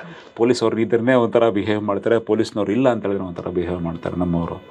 ಸೊ ಈ ಥರ ಎಲ್ಲ ಪ್ರತಿಯೊಂದು ಇದರಲ್ಲೂ ಅದು ಒಂದು ಅದನ್ನು ಸರ್ಕಮೆಂಟಿಂಗ್ ಅಂತ ಹೇಳಿದ್ರೆ ಅದನ್ನು ತಪ್ಪಿಸಿ ಅದರಲ್ಲಿ ಯಶಸ್ವಿ ಆಗೋದ್ರಲ್ಲಿ ಭಾರತ ಮೀರಿಸೋರು ಈ ಪ್ರಪಂಚದಲ್ಲಿ ಯಾರು ಇಲ್ಲ. ಅಮೆರಿಕ ಭಾರತ ಬಿಟ್ಟು ಕೂಡ ಸಾಕಷ್ಟು ದೇಶಗಳ ಮೇಲೆ ಸ್ಯಾಂಕ್ಷನ್ ಅಸ್ತ್ರವನ್ನು ಬಳಸ್ಕೊಂಡು ಬರ್ತಾ ಇದೆ. ಆದರೆ ಭಾರತ ಅದನ್ನು ದಾಟದಷ್ಟು ಸುಲಭವಾಗಿ ಬೇರೆ ದೇಶಗಳಿಗೆ ದಾಟಲಿಕ್ಕೆ ಸಾಧ್ಯ ಆಗಿಲ್ಲ. ಇದಕ್ಕೆ ನಮಗೆ ರಷ್ಯಾ, ಫ್ರಾನ್ಸ್ ಮತ್ತು ಇಸ್ರೇಲ್ ಈ ಥರದ ದೇಶಗಳು ನಮ್ಮ ಜೊತೆ ನಿಂತು ಅನ್ನೋದು ಕಾರಣನಾ ಅಥವಾ ಬೇರೆ ಏನಾದರೂ ಕಾರಣ ಇದೆಯಾ? ನಮ್ಮ ಭಾರತೀಯರು ಭಾಳ they are very very good at creating relationship. ನಮಗೇನು ಬೇಕೋ ಅದನ್ನೇ ನಾವು ಪಡ್ಕೋಬೇಕು ಅನ್ನೋ ಒಂದು ಮನಸ್ಸು ಸದೃಢ ಇದೆ. ಅದಕ್ಕೂ 4-5 ಕಾರಣಗಳಿದೆ. ಮೊದಲನೇದಾಗಿ ಡಿಪ್ಲೊಮ್ಯಾಟಿಕ್ ಲಿವರೇಜ್. ನಮ್ಮ ಬೇರೆ ದೇಶಗಳ ಜೊತೆ ಸಂಬಂಧ ಚೆನ್ನಾಗಿ ಬೆಳೆಸ್ಕೊಂಡ್ವಿ. ಈ ಸಮಯದಲ್ಲಿ ನಮಗೆ ರಷ್ಯಾ, ಫ್ರಾನ್ಸು ಮತ್ತು ಇಸ್ರಾಯೇಲು ಭಾಳನೇ ಸಹಕಾರ ನೀಡಿದ್ರು. ಈಗ ನೀವು ಸ್ಯಾಂಕ್ಷನ್ಸು ಎಲ್ಲ ದೇಶಗಳು ಮಾಡಿದ್ವು, ಇನ್ಕ್ಲೂಡಿಂಗ್ ಜಪಾನ್, ವಿತ್ ಹೂಮ್ ನಾವು ಯಾರ ಜೊತೆ ಭಾಳ ಕ್ಲೋಸ್ ಆಗಿದ್ವು. ಮೊದಲನೇದಾಗಿ ನಮಗೆ ಭಾಳ ಮೇಜರ್ ಟೆಕ್ನಾಲಜಿ ಟ್ರಾನ್ಸ್ಫರ್ ಯಾವುದಾಯ್ತು ಅಂದರೆ ಮಾರುತಿ 800 ನಮಗೆ ಜಪಾನ್ ಜೊತೆಗೆ ಒಳ್ಳೆ that was a major first ಕಾರ್ಖಾನೆಗಳಲ್ಲಿ ನಮ್ಮ ಭಾರತ ಇಂಡಸ್ಟ್ರಿಯಲ್ ರೆವಲ್ಯೂಷನ್ ಬಂದಿತ್ತು ಅದೇನೆ. ಓಕೆ, ರಷ್ಯಾ, ಇಸ್ರಾಯೇಲ್, ಫ್ರಾನ್ಸ್ ನಮಗೆ ಯಾವತ್ತೂ ಈ ಇದಕ್ಕೆ ಭಾಗಿಯಾಗಲಿಲ್ಲ. Even Germany also to extent ಅವರು ಇನಿಷಿಯಲಿ ಬಂದರು, ಬಟ್ ಲೇಟರ್ ಅವರು ಅದನ್ನೇ ತೆಗೆದುಬಿಟ್ಟು ನಮಗೆ ಸಹಕಾರ ಮಾಡೋದಕ್ಕೆ ಶುರು ಮಾಡಿದರು. So that is the first diplomatic leverage that we had. ಯಾಕಂದರೆ 1970s ನಾವು ರಷ್ಯಾ ಜೊತೆ ಆಲ್ರೆಡಿ ನಾವು ಕ್ಲೋಸಾಗೆ ಒಂದು 1965 ವಾರ ಆದಮೇಲೆ ಸ್ಯಾಂಕ್ಷನ್ ಆದಮೇಲೆ ಯಾವಾಗ ನಮ್ಗೆ ಅಮೆರಿಕ ದೂರ ಹೋಗುತ್ತೋ ಅಂತ ತಿಳ್ಕೊಂಡಾಗ ನಾವು ರಷ್ಯಾ ಜೊತೆ ಕ್ಲೋಸ್ ಆದ್ವಿ. ಕೋಲ್ಡ್ ವಾರ್ ಏರಾ ಅಂತ ಹೇಳ್ತಾರೆ. ರಷ್ಯಾ ಜೊತೆ ಕೋಲ್ಡ್ ವಾರ್ ನಮ್ಗೆ ಏನೇನು ಯುದ್ಧ ಉಪಕರಣಗಳು ಬೇಕೋ ಅದ ಕಡೆಯಿಂದ ಬರ್ತಾ ಇತ್ತು. ಸೊ ರಷ್ಯಾ ಇದನ್ನೇ ನಮ್ಮ ಭಾರತನ ಬಿಡಬಾರ್ದು, ಭಾರತ ಅವರು ಒಂದು ಬಲಿಷ್ಠವಾದ ದೇಶ, ಒಂದು ಒಳ್ಳೆ ದೇಶ ಅಂತ ಹೇಳ್ಕೊಂಡು ರಷ್ಯಾನು ನಮ್ಗೆ ಸಹಕಾರ ನೀಡಿದ್ರು. 71 ವಾರಲ್ಲಿ one of the reasons Americans ಯಾಕೆ ಅವ್ರ ಕಡೆ ತಿಳ್ಕೊಂಡಿದ್ದು ಮಾಡೋಕ್ಕಾಗಲಿಲ್ಲ ಅಂತ ಹೇಳಿ, ಬಿಕಾಸ್ ರಷ್ಯನ್ಸ್ ಬೇರೆ ಇನ್ವಾಲ್ವ್ ಇನ್ ಟು ದಟ್. ರಷ್ಯಾಗೆ ಭಾರತದ ಮೇಲಿನ ಪ್ರೀತಿನ ಭಾರತದ ಅಗತ್ಯ ಮತ್ತು ಅನಿವಾರ್ಯತೆ ಅನಿವಾರ್ಯತೆ ಬಂದಿದೆ. ಒಂದು diplomatic leverage, then policy of restraint ಅಂತ ಹೇಳಿದರೆ ಅವ್ರ ಪಾಲಿಸಿ ರೆಸ್ಟ್ರೆಂಟ್ಸ್ ಇದೆಯಲ್ಲ, ಅದನ್ನು ಹೆಂಗೆ ನಾವು ಅದನ್ನೇ ಮೀರಿಸಬೇಕು, ಅದನ್ನ ಹೆಂಗೆ ನಾವು ನಮಗೆ ಒಂದು ಇದು ಏನದು ಕೈಯಲ್ಲಿ ಆ ಶೀಲ್ಡ್ ಅಂತ ಹೇಳ್ತಾರಲ್ಲ, ಯುದ್ಧ ಮಾಡ್ಬೇಕಾದ್ರೆ ಒಂದು ಕೈಯಲ್ಲಿ ಕತ್ತಿ, ಇನ್ನೊಂದು ಕೈಯಲ್ಲಿ ಶೀಲ್ಡ್, ಸೊ ಎರಡು ಇಟ್ಕೋಬೇಕಾದ ಅದನ್ನೆಲ್ಲ ಯಾವ ಉಪಯೋಗಿಸ್ಬೇಕು, ಇದನ್ನು ಯಾವ ಉಪಯೋಗಿಸ್ಬೇಕು ಅಂತ ಚೆನ್ನಾಗಿ ಅರ್ಥ ಮಾಡಿಕೊಂಡು, ಸೊ ಅದನ್ನೇ ಹೆಂಗೆ ನಾವು ಅದನ್ನೇ ಹೌ ಟು ಓವರ್ಕಮ್ ಅಂದರೆ ಆ ಒಂದು ತಡೆನೇ ಹೆಂಗೆ ನಾವು ಅದನ್ನೇ ಬಳಸ್ಕೊಂಡು ಹೋಗ್ಬೇಕು ಅನ್ನೋದು ಒಂದು ಭಾಳ ನಾವು ನಿಸ್ಸೀಮರು, ನಮ್ಮನ್ಯಾರೋ ಬೀಟ್ ಮಾಡ್ಕೊಳ್ಳೋದಕ್ಕೆ ಆಗೋದಿಲ್ಲ. ಆಮೇಲೆ with diplomacy strategic partnership. Again ಇದು France continue to help us in many things, Israel continue to help us in many things. Israel ಯಾಕೆ ಅವರು ಇದು ಮಾಡಿದ್ರು ಅಂದರೆ ಭಾರತದ ಮೇಲೆ ಅವ್ರಿಗೆ ಭಾಳ ಅತಿ ಪ್ರೀತಿ ಇದೆ. ಪ್ರಪಂಚದಲ್ಲಿ ಭಾಳನೇ ಕಷ್ಟವಂತೂ ಅನುಭವಿಸಿದ 2 ಧರ್ಮಗಳು, ದೇಶಗಳನ್ನು ಅದಕ್ಕಿಂತ ಧರ್ಮಗಳು ಅಂತ ಹೇಳ್ಬೋದು. ಒಂದು ಹಿಂದೂ, ಇನ್ನೊಂದು ಯಹೂದಿಗಳು. ಅಷ್ಟೇ ಅಲ್ಲ, ಈ ಹೈಫಾ ಬ್ಯಾಟಲ್ ಗೊತ್ತಿರಬೇಕು ನಿಮಗೆ, ಬ್ಯಾಟಲ್ ಆಫ್ ಹೈಫಾ, ನಮ್ಮ ಮೈಸೂರು ಲಾನ್ಸರ್ಸ್ನು ಇದು ರಾಜಸ್ಥಾನ್, ಅದು ಒಂದು ಮಹಾಯುದ್ಧ. ಅದು ಬಂದೂಕುಗಳ ಮೇಲೆ, ಬಂದೂಕುಗಳು ಮತ್ತು ಫಿರಂಗಿಗಳ ಮೇಲೆ ಕತ್ತಿಗಳು, ಕುದುರೆಗಳು ಇಟ್ಕೊಂಡು ಗೆದ್ದ ದೇಶ ಇದು. ಅದನ್ನು ಅವ್ರು ಮರ್ತಿಲ್ಲ ಇದುವರೆಗೂ. ಸೊ ಆ ಒಂದು ಕೃತಜ್ಞತೆಯಿಂದ ಅವ್ರ ಕಡೆಯಿಂದ ನಮಗೆ ಸ್ವಲ್ಪ ಸಹಕಾರ ಇತ್ತು. ಫ್ರಾನ್ಸಿಂದನೂ ನಮಗೆ ಸ್ವಲ್ಪ ಸಹಕಾರ ಬಂತು. ದೇ ಕಂಟಿನ್ಯೂ ಟು ಸಪೋರ್ಟ್ ಅದನ್ನು ನ್ಯೂಕ್ಲಿಯರ್ ಡೆವಲಪ್ಮೆಂಟ್ ಆಲ್ಸೋ. ರಷ್ಯಾದಿಂದನೂ ಸಾಕಷ್ಟು ನಮ್ಗೆ ಡೆವಲಪ್ಮೆಂಟ್ ಬಂತು. ಆವಾಗ ನಮಗೆ ಇಂಡಿಜಿನಸ್ ಡೆವಲಪ್ಮೆಂಟ್ ಅಂದರೆ ನಮ್ಮ ದೇಶದಲ್ಲೇ ನಾವು ಇದನ್ನೇ ಮುಂದುವರಿಯೋದಕ್ಕೆ ಪ್ರಯತ್ನ ಪಡಬೇಕು ಅಂತ ಒಂದು ಜ್ಞಾನ ಬಂತು. ಅನ್ಫಾರ್ಚುನೇಟ್ಲಿ ಪ್ರತಿ ಸಾರಿನೂ ನಮ್ಗೆ ಅದೇ ಥರನ ಬರ್ತಾ ಇದೆ. ಓಕೆ, ಪ್ರತಿಯೊಂದು ತಡೆ ಬಂದಾಗಲೇ ನಾವು ತಡೆನ ಮೀರಿಸಿ ಮುಂದುವರಿಸಿ ತೋರಿಸಿ ಡೆಮಾನ್ಸ್ಟ್ರೇಟ್ ಮಾಡಿದ್ದೀವಿ. ಬಹುಶಃ ಅದೇ ಟೈಮಲ್ಲಿ ಕ್ರಯೋಜೆನಿಕ್ ಇಂಜಿನ್ಸ್, ಆಮೇಲೆ ಟೆಕ್ನಾಲಜಿ ಡೈವರ್ಸಿಫಿಕೇಷನ್. ಯಾಕಂದರೆ ನಮ್ಮ ಹತ್ರ ಆಗ್ರೇ ಸುಮಾರು ಸಾಕಷ್ಟು ಟೆಕ್ನಾಲಜಿಗಳಿದ್ರು. ಆ ಟೆಕ್ನಾಲಜಿನೆಲ್ಲ ನಾವು ಹೆಂಗೆ ಅದನ್ನೇ ಯಾವ್ಯಾವ ಏರಿಯಾದಲ್ಲಿ ನಾವು ಒಂದು ಸೇರಿಸ್ಬೇಕು ಅಂತ ಹೇಳ್ಕೊಂಡು ಅದನ್ನು ಅವರು ಒಗ್ಗೂಡಿಸ್ಲಿಕ್ಕೆ ಪ್ರಯತ್ನ ಪಟ್ಟಾಗ ನಮ್ಗೆ ಈ ಒಂದು ಡೆವಲಪ್ಮೆಂಟ್ ಅಂದರೆ ಮುಂದುವರಿಕೆ ನಮ್ದು ಅವಾಗ ಶುರುವಾಯಿತು. ಈಗ ಮೊನ್ನೆನೂ ನ್ಯೂಜಿಲ್ಯಾಂಡ್ ಏರ್ ಟ್ರಾನ್ಸ್ಪೋರ್ಟಲ್ಲಿ the chief of operation, the chief of that organisation is an in Indian. ಈ ಸಮಸ್ಯೆಗಳೆಲ್ಲ ನೋಡಿಕೊಂಡು ಇಲ್ಲೆಲ್ಲ ಬೆಳ್ಕೊಂಡು ಬಂದಿದ್ದವರು ಇನ್ನೊಂದು ದೇಶಕ್ಕೆ ಹೋದರೆ ಅವ್ರಿಗೆ ಏನೊಂದು ಸಮಸ್ಯೆ ಇಲ್ಲ, ಅವ್ರು ತಿಳ್ಕೊಂಡಿದ್ದೆಲ್ಲ ಮುಂದುವರಿತಾ ಇದೆ. ಕರೆಕ್ಟ್. ಚೆನ್ನಾಗಿ ಬಳಸ್ಕೊಂಡು ಅವ್ರಿಗಲೇ ಎಲ್ಲ ಉನ್ನತವಾದ ಒಂದು ಈ ಜಾಗಗಳಲ್ಲಿದ್ದಾರೆ. ಅಷ್ಟೇ ಅಲ್ಲ, ಅವರು ಆ ಕಂಪ್ನಿಗಳು ಬೆಳೆಯೋದಕ್ಕೆ, ಕಾರ್ಖಾನೆಗಳು, ಆ ಸಂಸ್ಥೆಗಳು ಬೆಳೆಯೋದಕ್ಕೆ ಕಾರಣವರು ನಮ್ಮ ಭಾರತೀಯರಾಗಿದ್ದಾರೆ. ಸೊ ಅದೇ ಇದು ನಮ್ಮ ಇದರಲ್ಲೂ ನಡೀತಾ ಇದೆ. ಸರ್ಕಾರದ ಕಡೆಯಿಂದ ಒಲುಬಿದ್ರೆ ನಾವು ಎಕ್ಸ್ಪೋನೆನ್ಷಿಯಲಿ ಅಂತ ಹೇಳಿದ್ರೆ ನಮ್ಗೆ ಹೆಂಗೆ ಹೇಳ್ಬೇಕು ಅಂತ, you to the power of something to the power of e ಅಂತ ಹೇಳ್ತಾರೆ. ಆ ಥರ ನಾವು ಮುಂದುವರಿಬೋದು. ಏನೂ ಇಲ್ಲ, ಈಗ 2047ನೇ ಇಸ್ವಿಲಿ ನಾವು ವಿಕಸಿತ ಭಾರತ ಅಂತ ಹೇಳ್ತೀವಿ. ಏನು ಬೇಡ, ಈ 2035ರಲ್ಲಿ ಆಗೋದಕ್ಕೆ ಚಾನ್ಸಸ್ ಇದೆ ನಮಗೆ. ಸರ್, ಈಗ 1965, 1971, ಆಮೇಲೆ 1984, ಈ ಮೂರು ಇದರಲ್ಲಿ ಕೂಡ ಅಮೆರಿಕ ಪಾಕಿಸ್ತಾನದ ಜೊತೆಗೆ ಇತ್ತು. 1999ರ ಕಾರ್ಗಿಲ್ ಯುದ್ಧದ ಸಮಯದಲ್ಲಿ, ಅಂದರೆ ನಮ್ಮ ಮೇಲೆ ಸ್ಯಾಂಕ್ಷನ್ ಹಾಕ್ತಿದ್ರು, ಸ್ಯಾಂಕ್ಷನ್ಸನ್ನು 1 ವರ್ಷಕ್ಕೆ ತೆಗೆದ್ರು. 99ರ ಕಾರ್ಗಿಲ್ ಯುದ್ಧದ ಟೈಮಲ್ಲಿ ಒಂದು ಸರಿ ಪಾಕಿಸ್ತಾನನ ಗದರುವಂಥ ಕೆಲಸನ ಅಮೆರಿಕ ಮಾಡ್ತು. 2000ದ ನಂತರ ಭಾರತದ ಜೊತೆ ಅಮೆರಿಕದ ಸಂಬಂಧಗಳು ಸ್ವಲ್ಪ ಮಟ್ಟಿಗೆ ಸುಧಾರಣೆ ಆಗ್ತಾ ಶುರು ಆದವು. ಇದು ನಾವು ಜಿಯೋಪೊಲಿಟಿಕ್ಸನ್ನು ಮತ್ತು ಇಂಟರ್ನ್ಯಾಷನಲ್ ರಿಲೇಷನ್ಶಿಪ್ಸನ್ನು ನಾವು ಸ್ಟಡಿ ಮಾಡುವಾಗ ನಮಗೆ ಕಾಣುವಂಥ ಇದು. 25 ವರ್ಷ ಅಮೆರಿಕ ಮತ್ತು ಭಾರತದ ಸಂಬಂಧಗಳು ಇದ್ದದ್ರಲ್ಲಿ, ಅಂದರೆ ಪಾಕಿಸ್ತಾನಕ್ಕೆ ಅವ್ರು ಏನೇ ಸಪೋರ್ಟ್ ಮಾಡ್ಕೊಂಡು ಬಂದರೂ ಕೂಡ ಇದ್ದದ್ರಲ್ಲಿ ದೊಡ್ಡ ಮಟ್ಟಕ್ಕೆ ಕಾಣದೇ ಇರೋ ಥರದ ಒಂದು ಇದನ್ನು ಮಾಡಿದ್ರು. ಭಾರತದ ಜೊತೆ ಕೂಡ ಸಂಬಂಧ ಚೆನ್ನಾಗಿಟ್ಕೊಂಡ್ರು. ಕ್ವಾಡ್ ಕಾರಣ ಇರ್ಬೋದು, ಚೈನಾದ ಕಾರಣಗಳಿರ್ಬೋದು, ಅದಕ್ಕೆ ಬೇರೆ ಬೇರೆ ಕಾರಣ ಇರ್ಬೋದು. ಆದರೆ ಈ 25 ವರ್ಷದಲ್ಲೂ ಕೂಡ ಅಮೆರಿಕ ನಮಗೆ ಕೊಟ್ಟಿದ್ದ ಟೆಕ್ನಾಲಜಿ, ಅಥವಾ ಅಮೆರಿಕಾದಿಂದ ನಾವೇನೋ ಟೆಕ್ನಾಲಜಿಯನ್ನು ತಗೊಂಡು ನಮ್ಮ ಇದನ್ನು ಇಂಪ್ರೂವ್ ಮಾಡ್ಕೊಂಡ್ವಿ, ವೆಪನ್ಗಳನ್ನು ಇಂಪ್ರೂವ್ ಮಾಡಿ, ಈ ಥರದ್ದೇನಾದರೂ ಆಯಿತಾ? ಅಮೆರಿಕ ಒಂದು ದೇಶ ಪ್ರಪಂಚದಲ್ಲಿ ಅವ್ರನ್ನೇ ಹೇಳಿದ ಮಾತು ಕೇಳಬೇಕು ಅಂತ ಯೋಚನೆ ಮಾಡುವಂಥ ದೇಶ. ಅಮೆರಿಕ ಯಾರ ಜೊತೆನೂ ಮಿತ್ರತ್ವ ಇಟ್ಕೊಳ್ಳಲ್ಲ. ಓಕೆ, ಅವ್ರ ಮಿತ್ರತ್ವ ಇಷ್ಟೇ, ಅವ್ರಿಗೆ ಎಷ್ಟು ಸಹಕಾರ ಆಗತ್ತೋ ಅದುವರೆಗೂ ಮಿತ್ರತ್ವ, ಅದು ಮುಗಿದು ಅಂತಾರೆ, ಅವ್ರು ಮುಗಿಸ್ಬಿಡ್ತಾರೆ. ಅಂದರೆ ಫ್ರೆಂಡ್ ಹೆಸರಲ್ಲಿ ಒಬ್ಬ ಗುಲಾಮ ಬೇಕು. ಫ್ರೆಂಡ್ ಅಲ್ಲ, ಅವ್ರು ಬೇಕಾಗಿರೋದೇ ಗುಲಾಮ. ಫ್ರೆಂಡ್ ಹೆಸರಲ್ಲೆಲ್ಲ ಗುಲಾಮನೇ ಬೇಕಾಗಿರೋದು ಅವ್ರು. ಅಮೆರಿಕ ಅಂದರೆ ಅವ್ರು ಏನು ಹೇಳ್ತಾರೋ, ಈಗ NATO is creation of US, UN is also for US. UN ಏನು ಹೇಳ್ತಾರೆ ಅಂದರೆ, UN ಇದುವರೆಗೂ ಯಾವ್ದಾದ್ರು ತಡೆ ಮಾಡಿದಾರಾ? ಏನಾದರೂ ಒಂದು ತಡೆ ಮಾಡಿದಾರ? ಆಫ್ಘಾನಿಸ್ತಾನಲ್ಲಾಯಿತು, ಇರಾಕಲ್ಲಾಯಿತು, ಸಿರಿಯಾದಲ್ಲಾಯಿತು, ಲಿಬಿಯಾದಲ್ಲಾಯಿತು, ಎಲ್ಲಾದರೂ ಏನಾದ್ರು ಒಂದು ತಡೆಗಟ್ಟೋದಕ್ಕೆ ಅವ್ರ ಕೈಲಿ ಆಯ್ತಾ? ಆಗಲಿಲ್ಲ. ಎರಡೇ ಸರಿ ಭಾರತದ ಪರವಾಗಿ ಅವ್ರು ಮಾತನಾಡಿದ್ದು ಅಂದರೆ, 1999ರಲ್ಲಿ ಕಾರ್ಗಿಲ್ ಯುದ್ಧ ನಿಲ್ಲಿಸುವಂತ. ಎರಡನೇದು ಅಭಿನಂದನ್ ವರ್ತಮಾನ್ F-16 ನೋಡಿದಾಗಲೇ ಅವ್ರನ್ನ ವಾಪಸ್ ಕಳಿಸುವಂತ ಏನೋ ಮಾತಾಡ್ಕೊಂಡ್ರು ಅಂತ ಹೇಳಿದ್ರೆ, ಅದು ಎಷ್ಟು ನಿಜ ಎಷ್ಟು ಸುಳ್ಳು ನನಗೆ ಗೊತ್ತಿಲ್ಲ.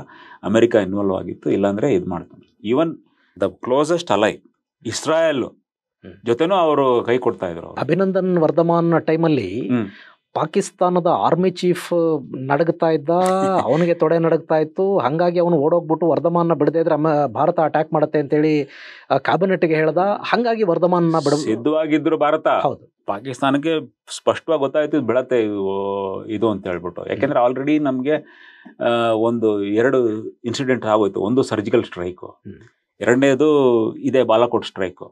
ಇವೆರಡು ಇದುವರೆಗೂ ಭಾರತ ಖಂಡಿಸ್ತಾ ಇದ್ರೆ ವಿನಃ ಯಾವೊಂದು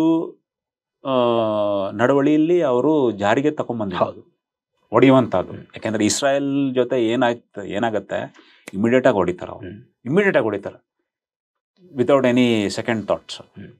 ಒಂದು ಸಣ್ಣ ದೇಶ ಸುತ್ತದಲ್ಲಿರೋ ಇಡೀ ದೇಶನೇ ಅವರು ಕಂಟ್ರೋಲ್ ಮಾಡ್ತಿದ್ದಾರೆ. ಓಕೆ, ಆ ಥರ ಒಂದು ಕೆಲಸ ನಾವು ಯಾವತ್ತೂ ಮಾಡಲಿಲ್ಲ. ನಾವು ತೀವ್ರ ಖಂಡನೆ. ನಾವು ತೀವ್ರ ಖಂಡನೆ, ಬಾಯಿ ಮಾತಲ್ಲಿ ಯುದ್ಧ ಮಾಡೋರು ನಾವು. ಎರಡನೇದು, ನಾವು ಯುದ್ಧ ಗೆದ್ದಿರೋನು ಯುದ್ಧ ಸೋಲೋರು ನಾವು. ಟೇಬಲ್ ಅಲ್ಲಿ ಯುದ್ಧಗಳನ್ನ ಸೋತ್. Yes, precisely. ನಾವು ನೆಗೋಸಿಯೇಷನ್ಸ್ ಅಲ್ಲಿ 47 ಗೆದ್ವಿ, 65 ಗೆದ್ವಿ, 71 ಗೆದ್ವಿ.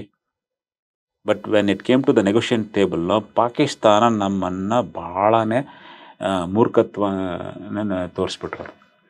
ಯಾಕೆಂದ್ರೆ ಒಂದು ಸೈನಿಕನಾಗಿದ್ದು ನನ್ನ ಮನಸ್ಸು ಬಹಳ ಬೇಸರ ಆಗತ್ತೆ. ನಾವು ಗೆದ್ದಿದ್ದ ಟೆರಿಟರಿಯನ್ನ ನಮ್ಮ ಕೈಯಲ್ಲಿ ಇಟ್ಕೊಳ್ಳದೆ ಆ ಯುದ್ಧನ ಗೆದ್ವಿ ಅಂತ ಹೆಂಗೆ ಒಂದು ಕ್ಲೈಮ್ ಮಾಡ್ಕೊಳಕ್ ಸಾಧ್ಯ? ಗೆಟ್ಕೊಂಡಿಲ್ಲ, ಹೋಗಿದ್ದ ಟೆರಿಟರಿನ ವಾಪಸ್ ತಗೊಳಕ್ಕಾಗ್ಲಿಲ್ಲ. ಏನು ನಮ್ಮ ಸೈನಿಕರು ಬಂದಿಯಾಗಿದ್ದು ಪಾಕಿಸ್ತಾನ ಕಡೆಯಿಂದ ನಾವು ಅದನ್ನು ವಾಪಸ್ ತಗೊಳ್ದಿರ ನಾವು 99,000 ಬಂದಿಗಳನ್ನ ಅವ್ರಿಗೆ ವಾಪಸ್ ಕೊಟ್ಟಿದ್ವಿ. ಆರಾಮಾಗಿ ಅವ್ರಿಗೆ ವಿಸ್ಕಿ ಕುಡಿಸ್ಕೊಂಡು ಇಲ್ಲಿ ಕೂಡಿಸ್ಕೊಂಡು 93,000 ಜನನ ಕ್ಲೀನಾಗಿ ಅವ್ರನ್ನ ಹ್ಯಾಂಡ್ ಓವರ್ ಮಾಡಿ ಕೊಟ್ವೇ ಹೊರತು ಅಲ್ಲಿದ್ದವ್ರನ್ನ ವಾಪಸ್ ಕರ್ಕೊಂಡ್ಬರಕ್ಕಾಗ್ಲಿಲ್ಲ. ಆ ಮಾತು ಹೇಳಿದ್ರಿ. ನಾನು ಹೇಳ್ತೀನಿ ಅಂದ್ರೆ ಪಾಕಿಸ್ತಾನಕ್ಕೆ ಅವ್ರು ಎಷ್ಟು ಜನ ಸತ್ತಿರೋ ಅವ್ರಿಗೊಂದು ಚಿಂತೆ ಇಲ್ಲ. ನೀವು 93,000 ಜನನ ಇಲ್ಲಿ ಇಟ್ಕೊಂಡ್ರೂ ಅವ್ರಿಗೆ ಯಾವೊಂದು ಆಕ್ಷೇಪಣೆ ಇಲ್ಲ. ಯಾಕೆಂದ್ರೆ ಅಷ್ಟು ಜನ ಅವ್ರದ್ದು ಊಟ ತಿಂಡಿ ಅವ್ರು ಕೊಡೋ ಸಂಬಳ ಕಡಿಮೆ ಅಂತ ಹೇಳಿ ಅವ್ರಿಗೊಂದು ಸಂತೋಷವಾಗಿ ಅವ್ರು ಒಪ್ಕೋತಾ ಇದ್ರು. ಆದರೆ ನಾವು ಹಿಡ್ಕೊಂಡಿದ್ದು ಜಾಗನ ಬಿಟ್ಕೊಟ್ಟವಲ್ಲ, ಆ ಜಾಗದ ಮೇಲೆ ಅವ್ರಿಗೆ ರಿಯಲ್ ಎಸ್ಟೇಟು ಭೂಮಿ ಮೇಲೆ ಅವ್ರಿಗೆ ಭಾಳ ಇದಿದೆ. ಕಾಶ್ಮೀರ ನಡಿಬೇಕು, ಖಾಲಿಸ್ತಾನ್ ಮಾಡಬೇಕು, ಈ ಥರ ಈ ಹೈದರಾಬಾದ್ನ ಹಿಡ್ಕೋಬೇಕು, ಈಗ ಜುನಾಗಢ್ ಹಿಡ್ಕೋಬೇಕು ಅಂತ ಭಾಳ ಅವ್ರ ಮನಸ್ಸಲ್ಲಿದೆ. ಆ ಥರದ್ದು ಇದರಲ್ಲಿ ಇದೆ. ಸೊ ನಾವು ಹಿಡ್ಕೊಂಡಿದ್ದ ಜಾಗಗಳನ್ನ ಬಿಡಲಿಲ್ಲ. ನೀವು ಈಗ ಕೊಡಲಿ ಅಂತ ಕೊಡ್ತಾ ಇದ್ರು ಅವರು. ಬಟ್ ಅದ್ರ ಬಗ್ಗೆ ಯಾರು ಇಂಟರ್ನ್ಯಾಷನಲ್ ರಾಮಿಫಿಕೇಶನ್ಸ್, ಇಂಟರ್ನ್ಯಾಷನಲ್ ಅದು ಕೂಗು, ನಾವು ಬೇರೆ ಆಗೋಗ್ಬಿಡ್ತೀವಿ ಪ್ರತಿಯೊಂದು ಯಾಕೆ ಭಯ ಅಂತ ನನಗೆ ಗೊತ್ತಿಲ್ಲ. ನನಗೆ ಯಾಕೆ ಭಯ ಬೀಳ್ಬೇಕು? ನಾವು ಗೆದ್ದಿದ್ದೀವಿ, ಯುದ್ಧ ಗೆದ್ದಿದ್ದೀವಿ, ನಾವು ಬಲಿಷ್ಠ ದೇಶ. ಸರ್ 71 ವಾರ್ ಆದಾಗ ಭುಟ್ಟೋನ ಕರ್ಕೊಂಡು ಬಂದು ಪಾಕಿಸ್ತಾನದ ಸಿಂಹಾಸನದ ಮೇಲೆ ಕೂಡಿಸಿದ್ದೇ ಇಂದಿರಾ ಗಾಂಧಿ ಅಂತ ಹೇಳ್ತಾರೆ. ಹಾಗಿದ್ದಾಗ ಭಯ ಅಥವಾ ನೆಗೋಸಿಯೇಷನ್ ಟೇಬಲ್ ಅಲ್ಲಿ ಕೃತಜ್ಞತೆಗಳು ಯಾವತ್ತೂ ಅವರು ಇದು ಮಾಡ್ಕೊಳ್ಳಲ್ಲ. It is just a temporary, ಇದು ತಾತ್ಕಾಲಿಕವಾದ ಒಂದು ಮಿತ್ರತ್ವ ಅಷ್ಟೇ.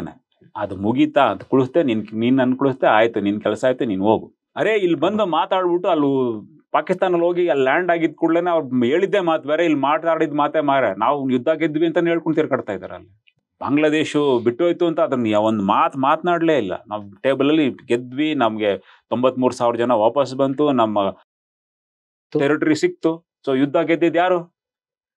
ಪಾಕಿಸ್ತಾನ ಜನರಿಗೆ ಏನು ಬೇಕು, ಜನರಿಗೇನು ಗೊತ್ತಿದೆ? ಹೈಯರ್ ಲೆವೆಲಲ್ಲಿ ಏನು ಮೀಟಿಂಗ್ ನಡೀತದೆ ಅಂತ ಯಾರಿಗೆ ಗೊತ್ತಿದೆ? ಈಗಲೇ ತಮಿಳ್ನಾಡು ಕರ್ನಾಟಕ ಮಧ್ಯೆ ಕಾವೇರಿ ಡಿಸ್ಪ್ಯೂಟ್ಸ್ ಬರುತ್ತೆ, ಅವರ ಮುಖ್ಯಮಂತ್ರಿಗಳು ಸೇರ್ತಾರೆ, ಅವ್ರ ಮಧ್ಯೆ ಏನು ನಡೀತದೆ. ಬಟ್ ಅವ್ರ ಹೊರಗಡೆ ಹೋಗ್ಬಿಟ್ಟು ಅವರು ಏನೇ ನಡೀತಿದಾರೋ ಆ ಮುಖ್ಯಮಂತ್ರಿ ಏನು ಹೇಳ್ತಾರೋ ತಮಿಳ್ನಾಡು ಜನರು ನಂಬ್ತಾರೆ, ಈ ಮುಖ್ಯಮಂತ್ರಿ ಏನು ಹೇಳಿದ್ರು ಅಂತ ನಮ್ಮ ಕನ್ನಡಿಗರು ನಂಬ್ತಾರೆ. ಸೊ ಅದೇ ಥರ ಬುಟ್ಟೋ ಏನು ಹೇಳಿದನೋ ಅದನ್ನೇ ಪಾಕಿಸ್ತಾನ ನಂಬಿದ್ರು. ಅವ್ರಿಗೆ ಮಿಲಿಟ್ರಿ ಮೇಲೆ ಭಾಳನೇ, ಪಾಕಿಸ್ತಾನಿ ಸಾರ್ವಜನಿಕರಿಗೆ ಮಿಲಿಟ್ರಿ ಮೇಲೆ ಭಾಳ ನಂಬಿಕೆ ಇದೆ. ಹೌದಾಯ್ತಾ? ಸೊ ಪ್ರತಿ ಸಾರಿ ಅವರು ಈ ಮಿಲಿಟ್ರಿ ಇದು ಜನರಲ್ಸು ಆಕ್ರಮಣ ಮಾಡ್ಕೊಂಡ್ರಲ್ಲ, ಮಾಡಿದ್ರಲ್ಲ, ಇದು ದೇಶನ ಎಲ್ಲ ಸಾಕಷ್ಟು ಸಹಕಾರ ಅವ್ರ ಕಡೆಯಿಂದ ಬಂತು, ಸಿವಿಲಿಯನ್ಸಿಂದ ಬಂತು. ಬಟ್ ಅಲ್ಲಿ ಮಾಡಿದವರು ಕೂಡ ಎಲ್ಲ ಪೊಲಿಟಿಷಿಯನ್ಗಳ ಬೂಟ್ ಪಾಲಿಶ್ ಮಾಡ್ತಿದ್ದಾರೆ ತಾನೆ. That is the way. ಯಾಕಂದ್ರೆ ಈಗಲೇ ಇದುವರೆಗೂ ಮಾಡಿದವರು ಜಿಯಾ ಉಲ್ ಹಕ್, ಅದೊಂದು ಕತೆ ಇದೆಯಲ್ಲ ಸರ್, ಏನದು ಹೇಳಿ? ಅದು ಜಿಯಾ ಉಲ್ ಹಕ್ ಬುಟ್ಟೋ ಹತ್ರ ಹೋದಾಗ ಅವ್ರು ಕೇಳ್ದೇನೆ ಇವ್ರು ಬೂಟ್ ಪಾಲಿಶ್ ಶುರು ಮಾಡ್ದಂತೆ. ಒಂದು ಬ್ರಿಗೇಡಿಯರ್ ಆಫೀಸರ್ ಅಂದರೆ ಇವನ್ ಜವಾನು ಆ ಕೆಲಸ ಮಾಡಲ್ಲ, ಹೇಳ್ದೆ ಮಾಡಲ್ಲ. ಓಕೆ, ಇವನ್ ಮಾಡೋದಕ್ಕೆ ಶುರು ಮಾಡಿದ್ದಾರೆ. ಜವಾನ್ ಅಂದರೆ ಒಂದು ಹೆಲ್ಪರ್ ಅಂತ ಇರ್ತಾರೆ, ಜವಾನ್ ಅಂತ ಹೇಳೋದಕ್ಕಾಗಲ್ಲ, ಒಂದು ಹೆಲ್ಪರ್ ಅಂತ ಇರ್ತಾರೆ. ನಮಗೆ ಅವ್ರಿಗೆ ಹೇಳೋ ತನಕ ಅವ್ರು ಆ ಕೆಲಸ ಮಾಡಲ್ಲ, ಬೂಟ್ ಪಾಲಿಶ್ ಮಾಡಲ್ಲ. ಎಂಥವ್ರಿಗೂ ಬೂಟ್ ಪಾಲಿಶ್ ಮಾಡೋದು ಸ್ವಾಭಿಮಾನದ ಒಂದು ವಿಷಯ, ಅದು ಗೊತ್ತಾಯ್ತಾ? ಬಟ್ ಪಾಲಿಶ್ ಮಾಡಲ್ಲ. ಇವ್ರು ತಾನಾಗಿ ಹೋಗಿ ಮಾಡಿದ್ರು, ಇವ್ನು ನಂಬೇಡ ಅಂತ ಹೇಳಿದ್ರು, ಬಿಟ್ಟು ಅವನ್ನೇ ನಂಬಿದ್ರು, ಅವನಿಗೆ ನೇಣಾಕಿದ್ರು.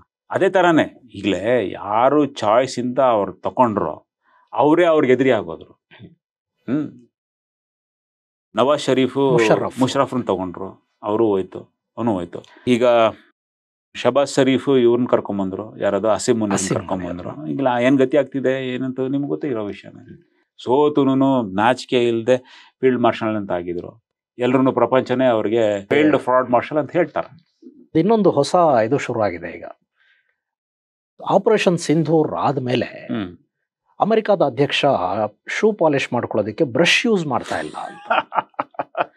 ಯಾಕೆಂದ್ರೆ ಅಲ್ಲಿ ಮುನೀರ್ ಇರೋದ್ರಿಂದ ಕರೆಸ್ಕೋತಿದ್ದಾರೆ. ಅವ್ರಿಗೆ ಶೂ ಯಾವಾಗ ಪಾಲಿಶ್ ಬೇಕೋ ಅವಾಗೆಲ್ಲ ಮುನೀರ್ನ ಕರೆಸ್ಕೋತಾರೆ. ಮುನೀರ್ ನೆಕ್ ಬಿಡ್ತಾನೆ, ಹಂಗಾಗಿ ಬ್ರಷ್ ಬೇಕಿಲ್ಲ.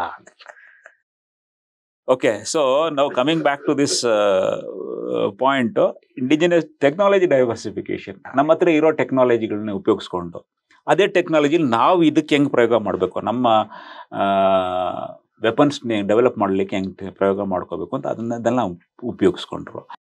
ದೆನ್ ಇಂಡಿಜಿನಸ್ ಡೆವಲಪ್ಮೆಂಟ್ ಆಫ್ ಇದು ನಮ್ಮ ಅಬ್ದುಲ್ ಕಲಾಮು ದೇವರ ವಾರದಿಂದ ಬಂದ ಒಂದು ಮನುಷ್ಯ.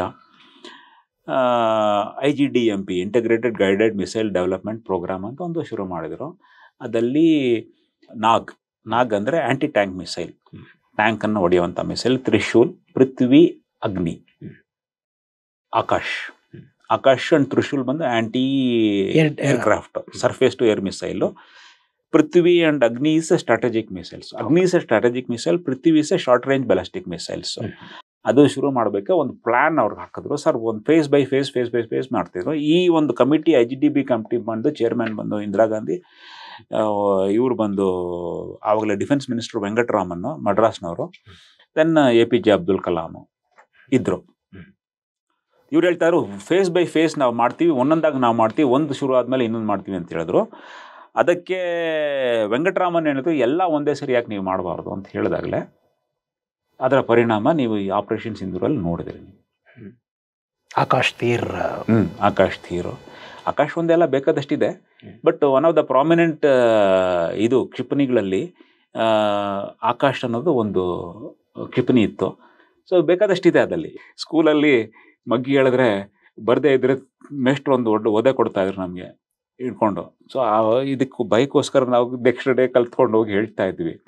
ಸೊ ಆ ಥರ ಯಾವಾಗ ನಮಗೆ ಒತ್ತಡ ಬರಲ್ವೋ ಆವಾಗ ತನಕ ನಾವು ಜಾಗೃತಿ ಆಗೋಲ್ಲ, ನಮ್ಮ ಭಾರತೀಯರ ಒಂದು ಇದು. ಬಟ್ ಈಗ ಸಮೀಪದಿಂದ ಕೆಲವು ಕಾಲದಿಂದ ನನಗೊಂದು ಕಂಡು ಬರ್ತಿದೆ, ಒಂದು ದೃಶ್ಯ ಕಂಡು ಬರ್ತಿದೆ. ಏನಂತ ಹೇಳಿದ್ರೆ ಈ ಕೋಆರ್ಡಿನೇಟೆಡ್ ಡೆವಲಪ್ಮೆಂಟ್ ನಡೀತಾ ಇದೆ. ಓಕೆ, ನಿಧಾನವಾಗಾದ್ರೂ ಚೆನ್ನಾಗಿ ನಡೀತಾ ಇದೆ. ಈಗಲೇ ಲೈಕ್ ವಂದೇ ಭಾರತ್ ಎಕ್ಸ್ಪ್ರೆಸ್ಸು ಅದು, ಆಮೇಲೆ ರಿಸರ್ಚ್ ಆ್ಯಂಡ್ ಡೆವಲಪ್ಮೆಂಟು ಫೋಕಸ್ಸು, ಒಂದು ಇಂಡಸ್ಟ್ರಿಯಲ್ ಡೆವಲಪ್ಮೆಂಟು, ಎಜುಕೇಷ್ನಲ್ ಇನ್ಸ್ಟಿಟ್ಯೂಷನ್ಸ್ನಲ್ ಡೆವಲಪ್ಮೆಂಟು ಅಂತೆಲ್ಲ ಅದು ಒಂದು ಕೋಆರ್ಡಿನೇಟೆಡ್ ಡೆವಲಪ್ಮೆಂಟ್ ಹಾಕ್ಕೊಂಡು ಬರ್ತಾ ಇದೆ. ನಮಗೆ ಮಿಸೈಲ್ ಟೆಕ್ನಾಲಜಿಯಲ್ಲಿ ಭಾರತ ಎಷ್ಟು ಪ್ರಗತಿಯನ್ನು ಸಾಧಿಸೋದಕ್ಕೆ ಸಾಧ್ಯ ಆಗಿದೆ. ಅಷ್ಟಾದರೂ ಕೂಡ ಒಂದು ಫೈಟರ್ ಜೆಟ್ಗೆ ಇಂಜನನ್ನು ಮಾಡ್ಕೊಳ್ಳೋದಕ್ಕೆ, ನಮ್ಮದೇ ಆದಂಥ ಒಂದು ಅಲ್ಲಿ ಸ್ವಾವಲಂಬನೆ ಮಾಡ್ಕೊಳ್ಳೋದಕ್ಕೆ ಸಾಧ್ಯ ಆಗದೇ ಇರೋದಕ್ಕೆ ಕಾರಣ ಏನು ಅಂತ ನನಗೆ ಅನಿಸುತ್ತೆ. ಕ್ರಯೋಜನಿಕ್ ಎಂಜಿನ್ ಡೆವಲಪ್ಮೆಂಟ್ ಮಾಡಿದವರು ಜೆಟ್ ಎಂಜಿನ್ ಡೆವಲಪ್ಮೆಂಟು ವ್ಯತ್ಯಾಸ ಇದೆ, ಅದಕ್ಕೂ ಎರಡಕ್ಕೂ ವ್ಯತ್ಯಾಸ ಇದೆ, ಭಾಳ ವ್ಯತ್ಯಾಸ ಇದೆ. ಒಂದು ಜೆಟ್ ಎಂಜಿನ್ ಡೆವಲಪ್ ಮಾಡಬೇಕು ಅಂದರೆ 12 ಡಿಸಿಪ್ಲಿನ್ಸ್ ಕೆಲಸ ಮಾಡಬೇಕು. ಅದರಲ್ಲಿ 12 engineers different types of discipline ಕೆಲಸ ಮಾಡಬೇಕು. ನನ್ನ ಪ್ರಕಾರ ಏನಾಗಿದೆ ಅಂತ ಹೇಳಿದ್ರೆ ಅದಕ್ಕೆ ಸರಿಯಾದ ಪುಷ್ ಕೊಡಲಿಲ್ಲ ನಮ್ಮ ಕಡೆಯಿಂದ, ಸರ್ಕಾರದ ಕಡೆನೇ ಅದೊಂದು ಇದಾಗಲಿ ಅಂತ ಅನಿಸುತ್ತೆ ನನ್ನ ಪ್ರಕಾರ. ಬಿಕಾಸ್ ತೇಜಸ್ಸಲ್ಲಿ ಹೆಚ್ಚು ಕಡಿಮೆ 50 to 60%, more than 60% technologies from outside. ಈಗೆಲ್ಲ ಪ್ರಯತ್ನ ಪಡ್ತಿದ್ದಾರೆ, ಒಂದು 5th generation 4.5 ಜನರೇಷನ್ ಮಾಡ್ತಿದ್ದಾರೆ ಅಂತ. ಈಗ ನಡೀತಿರೋ ಒಂದು ಕೋಆರ್ಡಿನೇಟೆಡ್ ಡೆವಲಪ್ಮೆಂಟ್ ಅಂತ ತಗೊಂಡ್ರೆ ಇದು ಸಕ್ಸಸ್ ಆಗ್ಬೋದು ಅಂತ ಒಂದು ಟೈಮ್ ಫ್ರೇಮ್ ಇಟ್ಕೋಬೇಕು. ಯಾಕೆ ಅಂತ ಹೇಳಿದ್ರೆ ಏನಾದರೂ ಒಂದು ಡೆವಲಪ್ಮೆಂಟ್ ಮಾಡಬೇಕು ಅಂದರೆ ಈ ಸಮಯದೊಳಗಡೆ ನಾವು ಇದನ್ನು ಮುಗಿಸ್ಬೇಕು. ಆ ಸಮಯದಲ್ಲಿ ನಾವು ಮುಗಿಸ್ ತೋರಿಸ್ಬೇಕು ಅಂದರೆ ಅದಕ್ಕೆ ಒಂದೊಂದು ಮೈಲ್ ಸ್ಟೋನ್ಸ್ ಅಂತ ಬರುತ್ತೆ. ಅದು ಒಂದು ಈಗ ಏರ್ಕ್ರಾಫ್ಟ್ ಅಂತ ಹೇಳಿದ್ರೆ ಒಂದು ಇಂಜಿನ್ನು, ಇನ್ನೊಂದು ಏರ್ ಫ್ರೇಮ್ ಸ್ಟ್ರಕ್ಚರು, ಮೂರನೇದು ಕಮ್ಯುನಿಕೇಷನು, ನಾಲ್ಕನೇದು ಫೈರ್ ಕಂಟ್ರೋಲ್ ಸಿಸ್ಟಮ್ ಅಂತ ಹೇಳಿದ್ರೆ, ಆಮೇಲೆ ಡಿಟೆಕ್ಷನ್ನು, ಅವಾಯ್ಡೆನ್ಸ್ ಆಫ್ ಡಿಟೆಕ್ಷನ್ನು, ಈ ಥರ ಬೇಕಾದಷ್ಟು ಡಿಸಿಪ್ಲಿನ್ಸ್ ಬರುತ್ತೆ. ಫಸ್ಟು ಇದೆಲ್ಲ ಸಪ್ರೇಟಾಗಿ ಡೆವಲಪ್ ಆಗಬೇಕು. ಅದು ಒಂದೇ ಕೋಆರ್ಡಿನೇಟೆಡ್ ಡೆವಲಪ್ಮೆಂಟ್ ಆಗಲ್ಲ. ಅದೆಲ್ಲ ಇದಾಗಿ ಈ ಸ್ಟೇಜಲ್ಲಿ ನಾವು ಈ ಥರ ಆಗಿದ್ವಿ, ಈ ಸ್ಟೇಜಲ್ಲಿ ಇಷ್ಟು ನಾವು ಅದನ್ನೇ ಅಚೀವ್ ಮಾಡಿದ್ದೀವಿ ಅಂತ ಮಾಡಿಕೊಂಡು ಅದನ್ನು ನೋಡ್ಕೋಬೇಕು. ಆಮೇಲೆ ಇಂಟಗ್ರೇಟ್ ಮಾಡ್ತಾರೆ ಅದನ್ನೇ ಒಂದೊಂದಾಗೆ ಎಲ್ಲ ಒಂದೇ ಸರಿ ಇಂಟಗ್ರೇಟ್ ಮಾಡಲ್ಲ. ರಿಲೇಟೆಡ್ ಸಿಸ್ಟಮ್ಸು, ಅದಕ್ಕೆ ಸಂಬಂಧ ಇರೋವಂಥ ಒಂದು ಸಿಸ್ಟಮ್ಸ್ನೆಲ್ಲ ಇಂಟಗ್ರೇಟ್ ಮಾಡ್ತಾರೆ. ನೆಕ್ಸ್ಟು ಅದಾದಮೇಲೆ ಇರೋ ಡೆವಲಪ್ಮೆಂಟ್ ಎಲ್ಲ ಒಂದು ಸರಿ ಕಾನ್ಸಂಟ್ರೇಟ್ ಮಾಡ್ತಾರೆ. ಓಕೆ, ಅದನ್ನೇ ಪ್ರಾಪರ್ ಒಂದು ಟೈಮ್ ಫ್ರೇಮ್, ಒಂದು ಸಮಯ ಇಟ್ಕೊಂಡು ಅದು ಈಗಲೇ ನಾವು ಈ ಇಂಜಿನ್ ಒಂದು 6 monthsಲ್ಲಿ ನಾವು ಡೆವಲಪ್ ಮಾಡ್ತೀವಿ ಅಂತ ಹೇಳಿದ್ರೆ ನೀವು 6 monthsಲ್ಲಿ ಹೋಗಿ ನೋಡಬಾರ್ದು. ಅದು ಪ್ರತಿ ತಿಂಗಳು ಅದು ಏನು ಮಾಡ್ತಿದ್ದಾರೆ, ಎಷ್ಟು ತನಕ ಇದಾಗಿದೆ, ಏನು ಮಾಡಿದ್ದಾರೆ, ಬ್ಲೇಡ್ಸ್ ಡೆವಲಪ್ ಆಗಿದೆಯಾ, ಈ ಕಂಟ್ರೋಲ್ ಸಿಸ್ಟಮ್ ಡೆವಲಪ್ ಆಗಿದೆಯಾ, ಆಮೇಲೆ ಅದು ಬರ್ನರ್ಸ್ ಡೆವಲಪ್ ಆಗಿದೆಯಾ, ಕಂಪ್ರೆಸರ್ ಡೆವಲಪ್ ಆಗಿದೆಯಾ, ಅದನ್ನೆಲ್ಲ ಅದನ್ನು ನಾವು ಕೋಆರ್ಡಿನೇಟ್ ಪ್ರತಿ ತಿಂಗಳು ಎಷ್ಟಾಗಿದೆ ಏನಾಗಿದೆ ಅಂತ ಕೇಳ್ತಾ ಇದ್ರೆ ಅವರು ಆ ಡೆವಲಪ್ ಮಾಡೋರ್ಗೂ ಒಂದು ಮನಸ್ಸಲ್ಲಿ ಅದೇ ಮೇಷ್ಟ್ರು ಕೇಳ್ತಾರೆ. ಹುಡುಗನಿಗೆ ಪೆಟ್ಟು ಬೀಳತ್ತೆ ಅಂದಂಗೆ ಅವರು ಸ್ವಲ್ಪ ಸೀರಿಯಸ್ ಆಗಿ ಡೆವಲಪ್ ಮಾಡ್ತಾರೆ. ಅದೇ ಒಂದು ಸಿಂಪಲ್ ವಿಷಯ ನಾನು ಹೇಳ್ತೇನೆ. ಈ ಅರ್ಜುನ್ ಟ್ಯಾಂಕಲ್ಲಿ ಈ ಡ್ರೈವರ್ ಹ್ಯಾಚ್ ಸಿಸ್ಟಮ್ ಕ್ಲೋಸ್ ಮಾಡಬೇಕು. ಕ್ಲೋಸ್ ಮಾಡಿದ್ರೆ ನಮಗೆ ಅಲ್ಲಿ ಗೊತ್ತಾಗಬೇಕು. ಈಗ ಗನ್ನು ಈಗ ಮೂವ್ ಮಾಡ್ತಾರೆ, ಗನ್ ಮೂವ್ ಮಾಡಿದ್ರೆ ಅದು ಡ್ರೈವರ್ ಹ್ಯಾಚ್ ಕ್ಲೋಸ್ ಮಾಡಿದ್ರೆ ಗನ್ ಮೂವ್ ಮಾಡೋಕ್ಕಾಗಿಲ್ಲ. ಇಲ್ಲಾಂದ್ರೆ ಡ್ರೈವರ್ ತಲೆ ಹೊರಗಡೆ ಇರುತ್ತೆ, ಆ ಗನ್ ಮೂವ್ ಮಾಡಿದಾಗ ಅವ್ನು ಸತ್ತೋಗ್ತಾನೆ, ಅವನು ಪೆಟ್ಟು ಬಿದ್ದು. ಅದರದ್ದು ಏನೋ ಒಂದು ಮೇಕ್ ಶಿಫ್ಟ್ ಅರೇಂಜ್ಮೆಂಟ್ ಮಾಡಿದ್ರು. ನಾವು ಒಪ್ಕೊಂಡಿಲ್ಲ. ನಾನು I was that sharing committee member of this Arjun ಇದು. ಬಟ್ ಅದಾದಮೇಲೆ ನಾನು ಎಕ್ಸ್ಪೆಕ್ಟ್ ಮಾಡಿದ್ದೊಂದು, ಅವ್ರು ತಗೊಂಡು ಬಂದಿದ್ದೆ ಇನ್ನೊಂದು, which was much much better than 100 times better than what I have thought of. ಇನ್ನೊಂದು ಸಣ್ಣ ವಿಷಯ ನಾನು ಹೇಳ್ತೀನಿ. ಈಗಲೇ ಈ ಸ್ಟಾಲಿಯನ್ ಗಾಡಿಗಳಿದೆ ದೊಡ್ಡದು, ಅದು ಟೈರು ಸಿಂಗಲ್ ಡ್ರೈವರ್ ಓಡಿಸ್ತಾನೆ. Simple matter, single tyre. ಈ ಅಶೋಕ್ ಲೈಲ್ಯಾಂಡ್ ಒಂದು ಸರಿ ಹೋದಾಗಲೇ ಅವ್ರು ಮಾತನಾಡ್ತಾಯಿದ್ರು, ಈ ಥರ ಒಂದೇ ಸಿಂಗಲ್ ಡ್ರೈವರ್ ಅದನ್ನು ನಿಲ್ಲಿಸಿ ಚೇಂಜ್ ಮಾಡಿ ಇನ್ನೊಂದು ತೊಗೊಂಡು ಬಂದು ಮತ್ತೆ ವಾಪಸ್ ಎತ್ಕೊಳ್ಳೋದು. ಸಖತ್ ಹೆವಿ ಇರುತ್ತೆ ಅದು, 106 kg ಇರುತ್ತೆ ಅದು. ಓಕೆ, ಸೊ ಒಂದೇ ಡ್ರೈವರಲ್ಲಿ ಅದು ಕೆಲಸ ಮಾಡೋಕ್ಕಾಗಲ್ಲ. ಸೊ ಒಂದೇ ಡ್ರೈವರ್ ಮಾಡಬೇಕು. ಕೆಳಗಡೆ ಇಳಿಸೋದು ಮೇಲ್ಗಡೆ ಇಳಿಸೋದು ದೊಡ್ಡ ವಿಷಯ ಅದು. ಅದನ್ನೇ ಅದಾದಮೇಲೆ ನಿಲ್ಲಿಸ್ಕೊಂಡು ತಳ್ಕೊಂಡೋಗಿ ಅದು ಫಿಟ್ ಅಂತೂ ಮಾಡಿಬಿಡ್ತಾನೆ. ಕೆಳಗಡೆ ಇಳಿಸೋದು ಮೇಲ್ಗಡೆ ಎತ್ತೋದು ಭಾಳ ಇದು ವಿಷಯ. ಒಂದು 12ನೇ ಕ್ಲಾಸ್ ಹುಡುಗ ಬಂದಿದ್ದ, ಅದನ್ನು ಎಕ್ಸ್ಪ್ಲೈನ್ ಮಾಡಬೇಕು. ಸರ್ ನಾನು ಇದನ್ನು ಬದಲಾಯಿಸಿದ್ದೀನಿ ನೋಡಿ ಅಂತ ಹೇಳ್ಬಿಟ್ಟು. ನಾನು ಬಂದಿದ್ದಾಗಲೇ ನಾನು ಕರ್ಕೊಂಡೋದ್ರು, ಜೊತೆಲಿ ಕರ್ಕೊಂಡೋದ್ರು. ಒಂದು ರಾಡು, 2 ಗೇರು, ಒಂದು ವಯರು ಇಟ್ಕೊಂಡು ಅದನ್ನು ಹೆಂಗೆ ಮೇಲ್ಗಡೆ ಎತ್ತೋದು ಮೇಲ್ಗಡೆ ಈಸಿಯಾಗಿ ಇಳಿಸೋದು ಅನ್ನೋದು ನಾನು ಡೆಮಾನ್ಸ್ಟ್ರೇಟ್ ಮಾಡೋದನ್ನು ಮಾಡಿಸಿ ತೋರಿಸ್ತಾ. ಅದು ಎಷ್ಟು ಸಂತೋಷವಾಗುತ್ತೆ ಗೊತ್ತಾ. ಸೊ ಇದು ಒಂದು ಸಣ್ಣ ವಿಷಯ ಆಗಿರ್ಬೋದು, ಬಟ್ ಆ ಡ್ರೈವರ್ ಮೇಲೆ ಇರೋ ಆ ಭಾರ ನಾಳೆ ದಿನ ಅವ್ನು ಧೈರ್ಯವಾಗಿ ಅದನ್ನು ಒಬ್ಬನೇ ಓಡಿಸ್ಕೊಂಡು ಹೋಗೋದಕ್ಕೆ ಅವ್ನಿಗಾಗತ್ತೆ. ಯಾಕಂದರೆ ಇಲ್ಲ ಅಲ್ಲೆಲ್ಲ ಪಂಕ್ಚರ್ ಅಂತೂ ಆಗೇ ಆಗುತ್ತೆ. ಕರೆಕ್ಟ್, ಪಂಚರ್ ಆಗದೆ ಇರೋದು ಇದೇ ಇಲ್ಲ.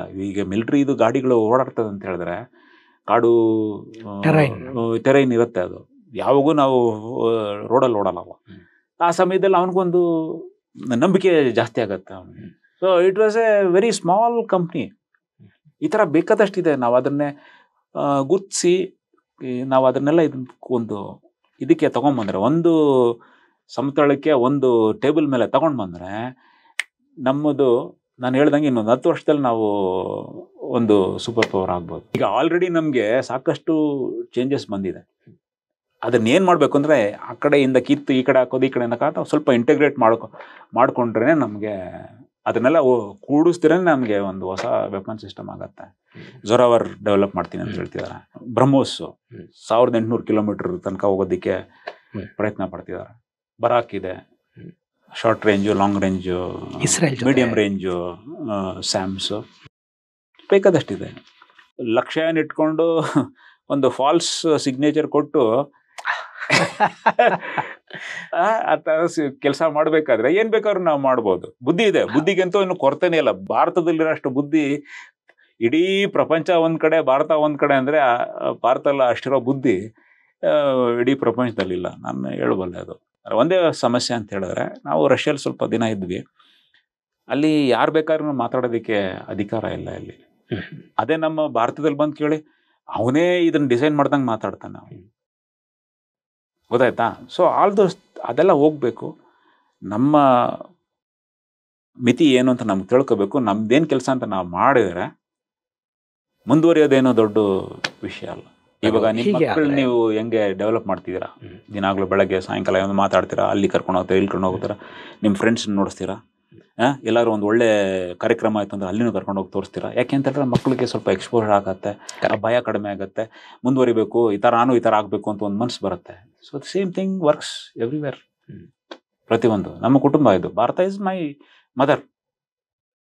It is our responsibility to, ಅದು ನಮ್ಮ ಮನಸ್ಸಲ್ಲಿ ಇರೋದು, ನಮ್ಮ ಕೆಲಸಗಳೆಲ್ಲ ಅದ್ರ ಮೇಲೆ ವಿಶ್ವಾಸ ತೋರಿಸಿ ಡೆವಲಪ್ ಮಾಡೋದು ನಮ್ಮ ಪ್ರತಿಯೊಂದು ಭಾರತೀಯನ ಕರ್ತವ್ಯ. ನಾನು ಬೇರೆ ನೀನು ಬೇರೆ, ನಾನು ಮಾಡಿದ್ದೆ ಉತ್ತಮ, ನೀನು ಮಾಡಿದ್ದು ಇದು ಅಂತೆಲ್ಲ ಮಾತಾಡಬಾರ್ದು. ಅಕಸ್ಮಾತ್ ನಿಮ್ದೇನಾದರೂ ಸ್ವಲ್ಪ ಸಮಸ್ಯೆ ಇದ್ದರೆ ನಾನು ನಿಮ್ಮ ಜೊತೆ ಸೇರಿಕೊಂಡು ಅದ್ರನ್ನ ಹೆಂಗೆ, ಆ ಸಮಸ್ಯೆ ನಾವು ಹೆಂಗೆ ಪರಿಹರಿಸಬೇಕು ಅಂತೇಳಿ ಪ್ರಯತ್ನ ಪಡಬೇಕೆ ವಿನಃ ನಾನು ಅದನ್ನೇ ತಿರಸ್ಕರಿಸಬಾರ್ದು. ಅದಷ್ಟೇ. ಇವತ್ತಿನ ಕಾಲಘಟ್ಟಕ್ಕೆ, ಇವತ್ತಿನ ಪರಿಸ್ಥಿತಿಗೆ ಭಾರತದ ಡಿಫೆನ್ಸ್ ಮತ್ತು ಭಾರತದ ಡಿಫೆನ್ಸ್ ಟೆಕ್ನಾಲಜಿ ಸರಿ ಹೋಗಬೇಕು ಅಂದರೆ ನಮ್ಮ ಸ್ಟಾರ್ಟಪ್ಸು, ನಮ್ಮ ಯಂಗ್ ಮೈಂಡ್ಸು, ನಮ್ಮ ಸೈಂಟಿಸ್ಟ್ರುಗಳು, ನಮ್ಮ ಇಂಜಿನಿಯರಿಂಗ್ ಕಾಲೇಜುಗಳು ಇವೆಲ್ಲದಕ್ಕೆ ಏನು ಬದಲಾವಣೆ ಬೇಕು ಮತ್ತು ಅವ್ರು ಯಾವ ಥರ ಯೋಚನೆ ಮಾಡಬೇಕು? ಒಂದು ಮಟ್ಟಕ್ಕೆ ನಾವು ಬಂದಿದ್ದೀವಿ ಈಗ. Okay, we have come to some level. Simple ಆಗಿ ಹೇಳಕ್ಕೆ ಹೋಗ್ಬೇಕು ಅಂತ ಹೇಳಿದ್ರೆ, ನಾವು ಸೈನ್ಯಕ್ಕೆ ಸೇರಿದಾಗಲೇ ಈ L-70 ಆ್ಯಂಡ್ ZU-23 ಅಂತ 2 ಆ್ಯಂಟಿ ಏರ್ಕ್ರಾಫ್ಟ್ಸ್ ಗನ್ ಇತ್ತು. L-70 ಬಂದು ಸೂಪರ್ ಪ್ಲಡಮಸ್ ರಡಾರ್ ಅಂತೇಳಿ ಅದನ್ನೇ ಉಪಯೋಗಿಸ್ತಾ ಇದ್ರು ಫೈಟರ್ ಏರ್ಕ್ರಾಫ್ಟ್ಸ್, ಯುದ್ಧ ವಿಮಾನಗಳ ಮೇಲೆ ಸುಟ್ಟು ಬಿಡಿಸೋದಕ್ಕೆ. ಅದು 4-5 ಯುದ್ಧ ವಿಮಾನಗಳು 1971ರಲ್ಲಿ ಸುಟ್ಟು ಬಿಡಿಸಿದೆ. ಎರಡನೇದು ಈ ZU-23 ಅನ್ನೋ ಗನ್ ಬಂದು ಕೈಯಲ್ಲಿ ತಿರುಗಿಸುವಂಥ ಗನ್. ಅದು 50s ಗನ್, ಅದು ರಷ್ಯನ್ ಗನ್. ಅದನ್ನೇ ಈ ಒಂದು ಚಿಕ್ಕ ಸ್ಮಾಲ್ ಕಾರ್ಖಾನೆಯಲ್ಲಿ ಇರೋ ಒಂದು ಸರ್ವೋ ಸಿಸ್ಟಮ್ಸ್ ಡೆವಲಪ್ ಮಾಡಿಬಿಟ್ಟು ಆರ್ಟಿಫಿಷಿಯಲ್ ಇಂಟೆಲಿಜೆನ್ಸ್ ಮಾಡಿಟ್ಕೊಂಡಿದ್ರು. ಈಗ ಆಪರೇಷನ್ ಸಿಂಧೂರಲ್ಲಿ ನಡೆದಿದ್ದು ಈ ಡ್ರೋನ್ ದಾಳಿಗಳು, 2,000 ಡ್ರೋನ್ಗಳನ್ನು ಒಂದು ಡ್ರೋನನ್ನು ಯಶಸ್ವಿ ಆಗೋದಕ್ಕೆ ಬಿಡದೆ ಸುಟ್ಟು ಬೆಳೆಸಿದ್ದು ಈ outdated gun. Okay, so what I want, ನಾನು ಏನು ಹೇಳಬೇಕು ಅಂತ ಹೇಳಿದ್ರೆ, ಇಂಥ ಒಂದು ಇವರು ಅದೇನದು ಒಂದು ಒಳ್ಳೆ ಮನುಷ್ಯ ಅದು ಸತ್ತ ಮೇಲೆ ಅದು ಎತ್ಕೊಂಡೋಗಿ ಭೂಮಿಲಿ ಊತ್ಬಿಟ್ಟು ಬರೋವಂಥ ಒಂದು ವಸ್ತುನೇ ತಗೊಂಡು ಜುಗಾಡು ಮಾಡಿ, ಜುಗಾಡ್ ಅಂತ ಹೇಳೋದಕ್ಕಾಗಲ್ಲ, ಅದು ಜುಗಾಡ್ ಅಂತ ಹೇಳೋಕ್ಕಾಗಲ್ಲ, ಪ್ರಾಪರ್ ಯೋಚನೆ ಮಾಡಿ ಡೆವಲಪ್ ಮಾಡಿ ಅವರು ಅದನ್ನು ಇನ್ನೊಂದು ಶಿಲ್ಕ ಗನ್ಸು, ಅದು ಟ್ರ್ಯಾಕ್ಟ್ ವೆಹಿಕಲ್ ಮೇಲೆ, ಟ್ಯಾಂಕ್ ಮೇಲೆ ಇದು ಮೌಂಟ್ ಮಾಡಿದ್ದಾರೆ, ಮಾಡಿದ್ದಾರೆ. ಮೊನ್ನೆ ಆಪರೇಷನ್ ಸಿಂಧೂರಲ್ಲಿ ಫ್ರಂಟ್ ಫುಟ್ಟಲ್ಲಿ ಇದ್ದಿದ್ದು ವೆಪನ್ಸ್ ಅಲ್ಲ ಸರ್? ಎಸ್, ಇದಿಲ್ಲ ಅಂದ್ರೆ ಗೋಲ್ಡನ್ ಟೆಂಪಲ್ ಹೋಗ್ತಾ ಇತ್ತು. ಹೌದು, ಗೋಲ್ಡನ್ ಟೆಂಪಲ್ ಹೊಡಿತಾ ಇದ್ರು. ಆಮೇಲೆ ಅವ್ರ ಕೈಯಲ್ಲಿ ಇದು ಮಿಲಿಟರಿ ಮೇಲೆ ಅವ್ರ ಕೈಯಲ್ಲಿ ಮಾಡೋಕ್ಕಾಗ್ತಿಲ್ಲ ಅಂತ ಹೇಳ್ಬಿಟ್ಟು ಸಿವಿಲಿಯನ್ಸ್ ಮೇಲೆ ಜಮ್ಮು ಅಂಡ್ ಕಾಶ್ಮೀರಲ್ಲಿ ಮಾಡಿದ್ರಲ್ಲ. ಬೇರೆ ಎಲ್ಲಿ ಮಾಡಿದ್ರು ಅವ್ರಿಗೇನೋ ಒಂದು ಪರಿಣಾಮ ಸಿಗ್ತಿಲ್ಲ. ಅಲ್ಲಿ ಅವರು ನಮ್ಮವರು ನಮಗೋಸ್ಕರ ಅವರು ಹೊರಟಾಗಿ ಮಾಡೋಕ್ಕೆ ಶುರು ಮಾಡ್ತಾರೆ ಅಂತ ಹೇಳ್ಬಿಟ್ಟು ಸಿವಿಲಿಯನ್ಸ್ ಮೇಲೆ ದಾಳಿ ಮಾಡ್ತಾರಲ್ಲ, ಸುಮಾರು ಜನ ಸತ್ತೋದ್ರು. ಸೊ ಯಾವುದೊಂದೂ ಯೂಸ್ಲೆಸ್ ಅಂತಲ್ಲ, ಎಲ್ಲ ಯೂಸ್ ಆಗಿದೆ. ಅಂದರೆ ಈ second thing is that defence is ಸಮುದ್ರನಲ್ಲ, ಮಹಾಸಮುದ್ರ. ಕರೆಕ್ಟ್, ಬ್ರಹ್ಮಾಂಡ ಅಂತ ಹೇಳ್ಕೊಬೋದು. ಏನು ಕೊಟ್ಟರೂ ಡಿಫೆನ್ಸಲ್ಲಿ ಸರಿಯಾಗಿ ಅದನ್ನು ನೀವು ಪ್ರೂವ್ ಮಾಡಿದರೆ ಅಕ್ಸೆಪ್ಟ್ ಮಾಡೋಕ್ಕೆ ರೆಡಿಯಾಗಿರ್ತಾರೆ. ಅದು ನಮ್ಮ ಗುರಿ ಏನಂದರೆ, ಯುದ್ಧ ಜಯಿಸೋದಕ್ಕೆ ಇದು ತನ್ನ ಪಾತ್ರವನ್ನು ಸಂಪೂರ್ಣವಾಗಿ ಮಾಡಬಲ್ಲದ ಅಂತ ಒಂದು ನೀವು ಪ್ರೂವ್ ಮಾಡಿಬಿಟ್ರೆ ಡೆಫಿನೆಟ್ಲಿ ಅದು ನಿಮ್ಗೆ ರಸ್ತೆ ಸಿಗುತ್ತೆ. ಎರಡನೇದು, ಆಕಾಶ್ ಒಂದು ಕ್ಷಿಪಣಿಯನ್ನು ಡೆವಲಪ್ ಮಾಡಲಿಕ್ಕೆ 1500 ಕಾರ್ಖಾನೆಗಳು ಅದರಲ್ಲಿ ಇನ್ವಾಲ್ವ್ ಆಗಿದೆ. ಎಷ್ಟು? 1500 ಕಾರ್ಖಾನೆಗಳು. ಹಾಂ, ಓಕೆ. MSMEs ಎಲ್ಲ ಸೇರಿ small scale to large scale industries. ಇವ್ರೇನು ಮಾಡಿದ್ರು, ಡಿಸೈನ್ ಮಾತ್ರ DRDO ಡೆವಲಪ್ ಮಾತ್ರ ಮಾಡಿದ್ದು ಅದನ್ನು. ನೀವು ಈ ಥರ ಏನಾದರೂ ಮಾಡೋದಕ್ಕಾಗತ್ತಾ? ಈಗ ಈ ಪ್ರಸ್ತುತ ಇರೋ ಸರ್ಕಾರ 1 ಲಕ್ಷ ಕೋಟಿ ರೂಪಾಯಿ ಕಾರ್ಖಾನೆಗಳ ರಿಸರ್ಚ್ ಆ್ಯಂಡ್ ಡೆವಲಪ್ಮೆಂಟ್ ಅಂತ ಕೊಟ್ಟಿದ್ದಾರೆ. ಅದನ್ನೇ ಡಿಫೆನ್ಸ್ ಅಪ್ಲಿಕೇಶನ್ಗೆ ಉಪಯೋಗ ಬರೋದು. ಡಿಫೆನ್ಸ್ ಅಪ್ಲಿಕೇಶನ್ಸ್ ಅಂತ ಹೇಳಿದ್ರೆ ಬರೀ ಮಿಲಿಟ್ರಿಗೆ ಮಾತ್ರ ಅಲ್ಲ. ಈಗ ಪ್ರಸ್ತುತ ಈಗಿರೋ ಟೆಕ್ನಾಲಜಿಕಲ್ ಸಿಚುವೇಶನ್ ಒಂದು ಕಾಲದಲ್ಲಿ ಅದು ಮಿಲಿಟ್ರಿಲಿ ಇದ್ದಿದ್ದು ಡ್ಯುಯಲ್ ಯೂಸ್ ಟೆಕ್ನಾಲಜಿ ಅಂತ ಹೇಳ್ತಾರೆ. ಈಗ ನಾಸಾ ಇದು ಲಾಂಚ್ ಮಾಡ್ತಾರಲ್ಲ ನಿಮಗೆ ಸ್ಪೇಸ್ ಶಟಲ್ಸ್, ಎಂಟ್ರಿ ಆಗಬೇಕಾದ್ರೆ ಅದು ಬೆಂದೋಯ್ತು. ಅದು ಕಾರಣ ಏನು? ಅದರಲ್ಲಿ ಇದ್ದಿದ್ದು ಆ ಇನ್ಸುಲೇಟರ್ ಬಂತು. ರೀಎಂಟ್ರಿ ಆಗಬೇಕಾದ್ರೆ ಅಂದರೆ ಅದು ಸ್ಪೇಸಿಂದ ವಾಯುಮಂಡಲದಲ್ಲಿ ಬರಬೇಕಾದ್ರೆ ಅದು ಸ್ಪೀಡಿಂದ ಫ್ರಿಕ್ಷನಿಂದ ಟೆಂಪ್ರೇಚರ್ ಜಾಸ್ತಿ ಆಗುತ್ತೆ. ಟೆಂಪ್ರೇಚರ್ ಜಾಸ್ತಿ ಆಗೋದ್ರಿಂದ ಅದು ಬೆಂದು ಹೋಗೋದಕ್ಕೆ ತಡೆಯೋದಕ್ಕೆ ಈ ಇನ್ಸುಲೇಟರ್ ಮೆಟೀರಿಯಲ್ಸ್ ಹಾಕ್ತಾರೆ. ಕರೆಕ್ಟ್, ಅದಕ್ಕೆ ಉಪಯೋಗಿಸಿದ್ದು. ಇವಾಗ ಅದನ್ನೇ ಹಾಸಿಗೆಗಳು ಮಾಡ್ತಾರೆ. ನಿಮಗೆ ಗೊತ್ತಿದೆಯಾ? ಅದು ಬೆಡ್ ವಿತ್ ನಾಸಾ ಟೆಕ್ನಾಲಜಿ ಅಂತ ಹೇಳ್ತಾರೆ ಅದಕ್ಕೆ. ಆಮೇಲೆ ಮಲ್ಕೊಂಡ್ರೆ ಎಷ್ಟು ಆನಂದವಾಗಿರುತ್ತೆ ಗೊತ್ತಾಯ್ತಾ? ನೋಡಿದ್ದೀನಿ ಒಂದು ಹಾಸಿಗೆ, ಆ ಥರದ ಹಾಸಿಗೆ 40-45 ಸಾವಿರ ತನಕ ಹೋಗುತ್ತೆ ಅದು. ಓಕೆ. ಸೊ ನೀವು ಏನು ಅಂದ್ಕೊಂಡ್ರಿ, ಬರೀ ಮಿಲಿಟ್ರಿಗೆ ಮಾತ್ರ ಇದನ್ನು ಡೆವಲಪ್ ಮಾಡ್ತಾ ಇಲ್ಲ, ಬಟ್ ಸಿವಿಲಿಯನ್ ಅಪ್ಲಿಕೇಶನ್ಸು ನೀವು ಡೆವಲಪ್ ಮಾಡ್ಬೋದು. ಇಂಟರ್ನೆಟ್ಟನ್ನು ಉಪಯೋಗಿಸಿದ್ದು ಮಿಲಿಟ್ರಿಗೋಸ್ಕರ ಡೆವಲಪ್ ಮಾಡಿದ್ದು ಮಾಡ್ಕೋಬೋದು. ಸೊ ಇದು ಮಲ್ಟಿ ಯೂಸ್ ಟೆಕ್ನಾಲಜಿನ ನೀವು ಡೆವಲಪ್ ಮಾಡ್ತೀರಾ. ಒಂದು ಬರೀ ಮಿಲಿಟ್ರಿಗೆ ಮಾತ್ರ ಇಲ್ಲ, ಅದನ್ನು ಬೇರೆ ಕಡೆನೂ ನಾವು ಉಪಯೋಗಿಸ್ಕೋಬೋದು. ಇಸ್ರೋನ್ ಕಟ್ಟಿದವರು ಸಾಮಾನ್ಯ ಕಾಲೇಜಲ್ಲಿ ಹೋದ್ರು, IIT ಅನ್ನೂ ಇಲ್ಲ, ಯಾರೂ ಇದು ಇಲ್ಲ, NIT-ನೂ ಇಲ್ಲ.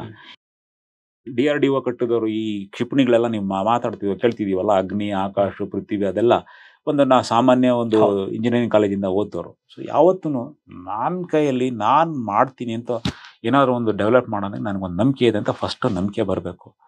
ದೆನ್ ಯೋಚನೆ ಮಾಡಬೇಕು ಏನು ಮಾಡ್ಬೋದು ಅಂತೇಳಿ. ನಿಮಗೆ ಈ ಏನದು ಸಾಕಷ್ಟು ಲಿಟ್ರೇಚರ್ ಸಿಗುತ್ತೆ. ಇಂಟರ್ನೆಟ್ಗೆ ಹೋದರೆ ಜೇಮ್ಸ್ ಬುಕ್ ಅಂತ ಬರುತ್ತೆ, ಅದು ಹೋದರೆ ನೀವೇನು ಹೊಸ್ದಾಗಿ ಕಂಡುಹಿಡಬೇಕಾಗಿದ್ದಿಲ್ಲ. ವಿದೇಶದಲ್ಲಿರೋವಂಥ ಒಂದು ವಸ್ತುವನ್ನೇ ನಾವು ಇಂಡಿಜಿನೈಸೇಷನ್ ಮಾಡಿ ಇದನ್ನೇ ಡೆವಲಪ್ ಮಾಡಿರೋ ಅದು ಒಂದು ದೊಡ್ಡ ಇದೆ. ಯಾಕಂದರೆ ಅದು ಇಟ್ ಇಸ್ ಗೋಯಿಂಗ್ ಟು ನಮಗೆ ಈ ಫಾರಿನ್ ಎಕ್ಸ್ಚೇಂಜಿಂದ ನಮಗೆ ಬೇಕಾದಷ್ಟು ಒತ್ತಡ ಕಡಿಮೆ ಆಗುತ್ತೆ. ಆ ಫಾರಿನ್ ಎಕ್ಸ್ಚೇಂಜ್ ಹೊರಗಡೆಯಿಂದ ಬರೋದಕ್ಕಿಂತಲೂ ಮೆನಿ ಥಿಂಗ್ಸ್. ಒಂದು ನಮ್ಮ ದೇಶದಲ್ಲಿ ಜನರಿಗೆ ಕೆಲಸ ಸಿಗುತ್ತೆ. ಎರಡನೇದು ನಿಮ್ಗೆ ಈ ಟೆಕ್ನಾಲಜಿ ಇದೆ. ಈ ಟೆಕ್ನಾಲಜಿ ಇದ್ಕೊಂಡ್ರೆ ಇದನ್ನ ಮತ್ತೆ ಎಷ್ಟೋ ಕಡೆ ನಾವು ಉಪಯೋಗಿಸ್ಬೋದು. ಕರೆಕ್ಟ್. ಒಂದೇ ಕ್ಯಾಮ್ರಾ ನೋಡಿ ನನಗೆ ಇಲ್ಲಿ ಉಪಯೋಗಿಸ್ತಿದ್ದೀರಾ. ದೆನ್ ನಾವು ಸ್ಪೈಯಿಂಗ್ ಉಪಯೋಗಿಸ್ತೇವೆ. Then we use it at various places for controlling the systems. Correct. ಮಾಡ್ಬೋದು. ಒಂದು ಏನೇ ಆಗಲಿ ಏನೇ ಬರಲಿ ನಂಬಿಕೆ ಅಂತೂ ಬಿಡಬಾರ್ದು. ನನ್ನ ಜೀವನದ ನನ್ನ ಘಟನೆಗಳಿಟ್ಕೊಂಡು ನಾನು ಹೇಳ್ತಾ ಇದ್ದೀನಿ, ನಂಬಿಕೆ ಬಿಟ್ಟ ಮೇಲೆ ಅವನ ಮನುಷ್ಯ ಅಲ್ಲ. ನೀವು ಪ್ರಯತ್ನ ಪಡ್ತೀರಿ. ಜಯ ಯಶಸ್ವಿ ಅಂತೂ ಡೆಫಿನೆಟ್ಲಿ ಹಾಗೇ ಆಗುತ್ತೆ. ಅಷ್ಟೇ ಮಾತ್ರ ಅಲ್ಲ, ನಿಮ್ಮ ಹೆಸರು ಮುಂದೆ ಬರುತ್ತೆ. ದೇಶಕ್ಕೋಸ್ಕರ ನೀವು ಕೆಲಸ ಮಾಡಿದಷ್ಟು ಒಂದು ಇದಿದೆ. ಮಿಲಿಟ್ರಿಲಿ ಸೇರಿಕೊಂಡು ಯುದ್ಧ ಮಾಡಿನೇ ನೀವು ದೇಶ ಸೇವೆ ಮಾಡಬೇಕು ಅಂತಿದ್ದಿಲ್ಲ. ಮಿಲಿಟ್ರಿಗೆ ಸಹಕಾರ ಮಾಡೋದು, ದೇಶದಲ್ಲಿ ಕೆಲಸ ಸೃಷ್ಟಿ ಮಾಡೋದು, ದೇಶದಲ್ಲಿ ಒಂದು ಸ್ವಾವಲಂಬನೆ ಮತ್ತು ಒಗ್ಗಟ್ಟು ಒಂದು ಇದು ಮಾಡಿದ್ರೆ ಅದೇ ಒಂದು ದೊಡ್ಡ ಸೈನ್ಯದ ಕೆಲಸ ಅಂತ ನನ್ನ ಅನಿಸಿಕೆ. ಸೊ ಯಾವತ್ತೂ ನಂಬಿಕೆ ಒಂದು ಬಿಡಬೇಡಿ. ಏನು ಬಿಟ್ರೂ ಸರಿ ನಂಬಿಕೆ ಬಿಡಬೇಡಿ. ನಂಬಿಕೆಯಿಂದ ಕೆಲಸ ಮಾಡಿ ಯಶಸ್ವಿ ಆಗ್ತೀರಾ. ಸೊ ಭಾರತನ ಕಟ್ಟೋದು ಭಾರತೀಯರು, ಅಮೆರಿಕನ್ಸೋ ಪಾಕಿಸ್ತಾನೀಸೋ ಚೈನೀಸೋ ಅಲ್ಲ. ಅದು ಮಾತ್ರ ಎಂದಿಗೂ ನೀವು ಮರೆಯಬಾರ್ದು. ಈಗ ಸೈನಿಕರು ಹೇಗೆ ಭಾರತಕ್ಕೋಸ್ಕರ ಕಾಯ್ತಾರೋ, ಬರೀ ಸೈನಿಕರು ಮಾತ್ರ ಅಲ್ಲ, ಪ್ರತಿಯೊಂದು ಭಾರತೀಯನು ಸೈನಿಕನೇ. ತನ್ನ ಸ್ವಂತ ಕಾಲ ಮೇಲೆ ನಿಂತ್ಕೊಳ್ಳೋದು ಒಂದು ಭಾರತಕ್ಕೆ ಒಂದು ಸೈನ್ಯ ಮಾಡಿದಷ್ಟು ಕೆಲಸನೇ. ಅದು ಮಾತ್ರ ಮರಿಬೇಡಿ. ಸೊ ಪ್ರತಿಯೊಂದು ಭಾರತೀಯನೂ ಸೇರಿ ಭಾರತನ ಕಟ್ಟಬೇಕು ಅನ್ನೋದೇ ನನ್ನ ಒಂದು ಅನಿಸಿಕೆ, ಉದ್ದೇಶ. ಮತ್ತು ಎಲ್ಲರೂ ಅದೇ ಒಂದು ರಸ್ತೆಯಲ್ಲಿ ನಾವು ಹೋಗಬೇಕು ಅನ್ನೋದು ನಾನು ಕೇಳ್ಕೊಳ್ತೀನಿ. Thank you sir. ಸಾಕಷ್ಟು ವಿಷಯಗಳನ್ನು ನಮ್ಮ ವೀಕ್ಷಕರ ಜೊತೆ ಹಂಚ್ಕೊಂಡ್ರಿ. ನಿಮಗೆ ಧನ್ಯವಾದಗಳು. ಜೈ ಹಿಂದ್, ನಮಸ್ಕಾರ. ಇದು ಗೆಳೆಯರೆ ವಿಷಯ. ಭಾರತ ತನ್ನ ಸಾಕಷ್ಟು ಸ್ಯಾಂಕ್ಷನ್ಗಳನ್ನು, ಸಾಕಷ್ಟು ಕಷ್ಟ ನಷ್ಟಗಳನ್ನು ಎದುರಿಸಿದ ನಂತರವೇ ಇವತ್ತಿನ ಸದೃಢ ಭಾರತ ಆಗೋ ಕಡೆ ಹೆಜ್ಜೆ ಹಾಕ್ತಾ ಇದೆ. ಇಂಥ ಸಾಕಷ್ಟು ಅಡ್ಡಿ ಆತಂಕಗಳು ಬಂದಾಗಲೆಲ್ಲ ನಾವು ಸದೃಢವಾಗ್ತಾ ಹೋಗ್ತೀವಿ. ಮತ್ತು ಆ ಸದೃಢವಾಗೋದಕ್ಕೆ ಏನು ಮಾಡಬೇಕು ಅನ್ನೋದನ್ನ ತಮ್ಮ ಬದುಕಿನ ಅನುಭವಗಳ ಜೊತೆಗೆ ಬ್ರಿಗೇಡಿಯರ್ ಅವರು ನಮ್ಮ ಜೊತೆ ಹಂಚಿಕೊಂಡಿದ್ದಾರೆ. ಹೀಗಾಗಿ ಅವ್ರು ಹೇಳಿದ್ದು ಒಂದಿಷ್ಟನ್ನ ನಾವು ಅರ್ಥ ಮಾಡ್ಕೊಳ್ಳೋಣ. ಮುಂದಿನ ಸಂಚಿಕೆಯಲ್ಲಿ ಮತ್ತೆ ಸಿಗೋಣ. ಅಲ್ಲಿವರೆಗೆ ಜೈ ಹಿಂದ್, ಜೈ ಕರ್ನಾಟಕ.